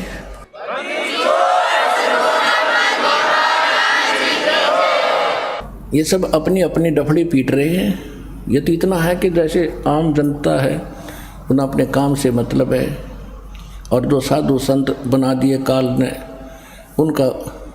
उनकी मजबूरी है सदग्रंथों को पढ़कर उनको बेवकूफ़ बनाने की। तो उन्हें जैसी अटपटका दी, विद्यार्थी को क्या पता, टीचर 2 दूना 6 गलत पढ़ा रहा है, वो तो 2 दूना 6 2 दूना 6 कल सुनाना है, 2 दूना 6 2 दूना 6 फिट कर लिया, 2 दूना 6 ही हो गया। अब 2 दूना 4 बताते हैं तो दस्ती नहीं उनके, क्योंकि 1000 वर्ष से ये सुन रहा है 2 दूना 6, लेकिन 2 दूना 4 तो 4 ही रहेगा, कभी ना कभी स्वीकार भी होगा। तो कबीर भगवान है, कबीर परमात्मा है, ये ब्रह्मा विष्णु महेश। 2 दूना 6 पढ़ रखा है तुमने, यो भगवान नहीं है। ये 2 दूना 6 नहीं, 2 दूना 4 कबीर साहब है। तो कहने का भाव ये है पुण्यात्माओं, ज्ञान से ही ज्ञान होता है। ज्ञान हमें पता मिला नहीं, सतगुरु हमें मिले नहीं, सत्संग हमें सुनने को प्राप्त नहीं हुआ, तो अज्ञान की गठड़ी बांध कर आराम से ढोए फिर रहे थे, लद्दे फिरते थे उस पर। अब वो पटकनी उठा के अब ये धरनी भगवान वाली आपके ऊपर है, ये आपको सदा सुखी करेगी। परमात्मा को सबसे पहले हमने परमात्मा को पहचानना है। और जब तक हमें ज्ञान नहीं होगा तो हम कैसे आगे बढ़ेंगे। तो यह सिद्ध हो गया कि परमात्मा की परिभाषा या इतनी बन गई, 2 अक्षरों में आसानी से समझ में आ गया। आपके 10 मिनट का सत्संग है, ज्ञान समझने को चाहता हो समझना, इतनी सी बात है। सदग्रंथ आपके पास है, अध्याय श्लोक दास बता रहा है और दिखा भी रहा है समय समय पर। तो जल्दी समझो, जितना देर करोगे पछताओगे। अब हम आगे बढ़ते हैं। अब परमात्मा की जो परिभाषा है ये इतनी सी है। तो अब हमने इन सदग्रंथों से पहचानना है कि कौन है वो समर्थ, वो परम अक्षर ब्रह्म कौन है। वो कहाँ से प्रमाणित होगा? हमारे सदग्रंथों से भी होगा, और जो सदग्रंथ बता रहे हैं, साथ में आंखों देखा महापुरुष बता रहे हैं जिनको भगवान मिले हैं, और दोनों की एक जैसी व्याख्या है। तो he is God, he is complete God, he is supreme God. वही है वो पूर्ण परमात्मा, वही है वास्तविक भगवान। श्रीमद् भगवत गीता अध्याय नंबर 16 के श्लोक 23-24 में स्पष्ट कर दिया कि अर्जुन, शास्त्र विधि को त्याग कर जो मनमाना आचरण, मनमाने मंत्र जाप करते हैं, साधना करते हैं, वो व्यर्थ है। न तो उनको सिद्धि प्राप्त होती है, न कोई सुख होता है, न उनकी गति हो। इसीलिए तो हम भक्ति करते हैं, तीनों पदार्थ मिले। और फिर स्पष्ट कर दिया है कि कर्तव्य और अकर्तव्य की व्यवस्था में, यानी जो साधना करनी चाहिए, जो ना करने योग्य है, उसके लिए सदग्रंथ ही प्रमाण है। किसी की दंत कथा पर विश्वास मत करना। तो पुण्यात्माओं, सबसे पहले हम अपने सदग्रंथ लेते हैं, वो सदग्रंथ जो बता रहे हैं, और फिर जिन महापुरुषों को हम मोक्ष मानते हैं, गुरु नानक देव जी जो सिख धर्म के प्रवर्तक हैं, सिख गुरु नानक देव जी, इनको विश्व में कोई यूँ कहने वाला नहीं है कि ये भगवान से इनको परमात्मा नहीं मिले। और तो चाहे हम किसी को मानने ना मानने, क्योंकि बहुत कम परिचित हैं उन महापुरुषों के बारे में जिनके विषय में दास उनके शुभ नाम बताता है। जैसे आदरणीय धर्मदास साहिब जी, आदरणीय धर्मदास साहिब जी से कबीर पंथ चला है, और कबीर पंथ भी अपने पवित्र कबीर सागर से आज कति परिचित नहीं, उसमें बताया क्या है। अब सबसे बड़ी समस्या दास के सामने ये आई है कि कबीर पंथ में मेरा जन्म हुआ। जन्म का मतलब ये नहीं है कि जन्म से ही मैं कबीर पंथी था, नहीं। अध्यात्म जो जन्म मेरा कबीर पंथ में हुआ, गरीब दास वाले पंथ में, गरीब दास का पंथ भी कबीर पंथ कहलाता है। जब दास ने आदरणीय गरीबदास साहिब जी की जो वाणी पढ़ी, देखा, और जो गरीबदास पंथ के लोग साधक जो साधना कर रहे थे उनका अंतर देखा, माथा ठनकता था कि ये मानने या इनकी लोक वेद को माने। इतना ज्ञान उस समय नहीं था। आइए अब हम उन श्रद्धालुओं के अनुभव जानते हैं जो जगत गुरु तत्वदर्शी संत रामपाल जी महाराज जी से दीक्षा प्राप्त कर चुके हैं तथा उनके द्वारा बताए गए भक्ति मार्ग पर चल रहे हैं। नमस्कार सर। नमस्कार सर। सर क्या नाम है आपका? वीरेंद्र दास। वीरेंद्र जी आप कहाँ से हैं? गांव खैरानी, जिला महेंद्रगढ़, तहसील अटेली। संत रामपाल जी महाराज जी से नाम दीक्षा आपने कब ली? 2014 को। संत रामपाल जी महाराज जी से नाम दीक्षा लेने से पहले आप क्या भक्ति साधनाएं करते थे?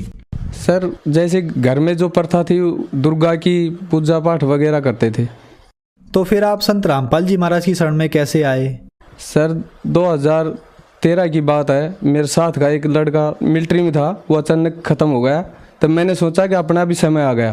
तब मेरा एक भगत भाई गांव में है, उससे पूछा भाई, वो बोला मैंने संत रामपाल जी महाराज से नामदान लिया है। तो मैं बोला यार मुझे भी ले चल। तब मैं 2014 में उसके साथ बरवाड़ा गया और वहाँ मैंने नामदान लिया। सर संत रामपाल जी महाराज से नाम दीक्षा लेने के बाद आपको क्या लाभ प्राप्त हुए? हाँ सर, मुझे लाभ, एक तो मेरी ज़िंदगी बची सर। मैं सुबह उठ के अटेली जा रहा था, तो मैं रास्ते में मुझे नींद आ गई। मैं फर्स्ट नाम भी ले रहा था, संत रामपाल जी महाराज ने जो नाम दिया था, तो मुझे नींद आ गई। मैं 5 किलोमीटर सोते हुआ चला गया नींद में ही, तो पेड़ से जाके गाड़ी टकरा गई और गाड़ी ख़त्म हो गई और मेरे थोड़ी सी पैरों पे खरोच आई।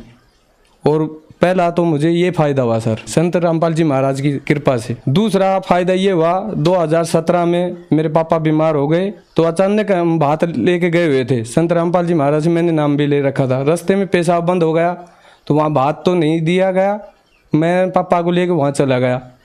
वहाँ उन्होंने बताया भाई पेशाब बंद है। तो वहाँ से मैं झुंझुनू गया, वहाँ से पेशाब तो वहाँ चीरा वगैरह लगा दिया। फिर मैं नारनौल आया, यहाँ चेकअप वगैरह करवाया। तब उन्होंने कहा भाई आपके पापा के कैंसर है। मैंने 2017 में 7वां महीना की 2 तारीख को पापा को यहाँ चेकअप नारनौल करवाया। फिर वहाँ से मैं जयपुर गया, जयपुर उन्होंने कैंसर बताया।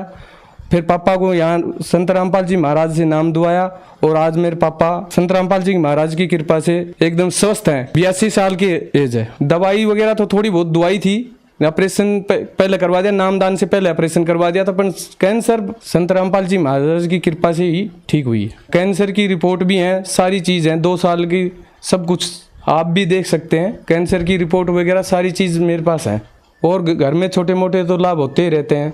सर, संत रामपाल जी महाराज से नाम दीक्षा लेने के बाद आपको बहुत सारे लाभ प्राप्त हुए। तो जो दर्शक आज आपको देख रहे हैं, अगर उनमें से भी कोई कैंसर की बीमारी से ग्रस्त है या किसी अन्य बीमारी से ग्रस्त है, उनके लिए आप क्या कहना चाहेंगे? संत रामपाल जी महाराज आए हुए हैं, अपना नामदान लें और अपना कल्याण करवाएं। सर, संत रामपाल जी महाराज से नाम दीक्षा कैसे ले सकते हैं? साधना पे सत्संग आता है परमात्मा का, उस पे पट्टी आती है, वहाँ से किताब मंगाए या उसको देखें और आप गुरु जी का नाम लें, संत रामपाल जी महाराज का। धन्यवाद सर। सत्संग।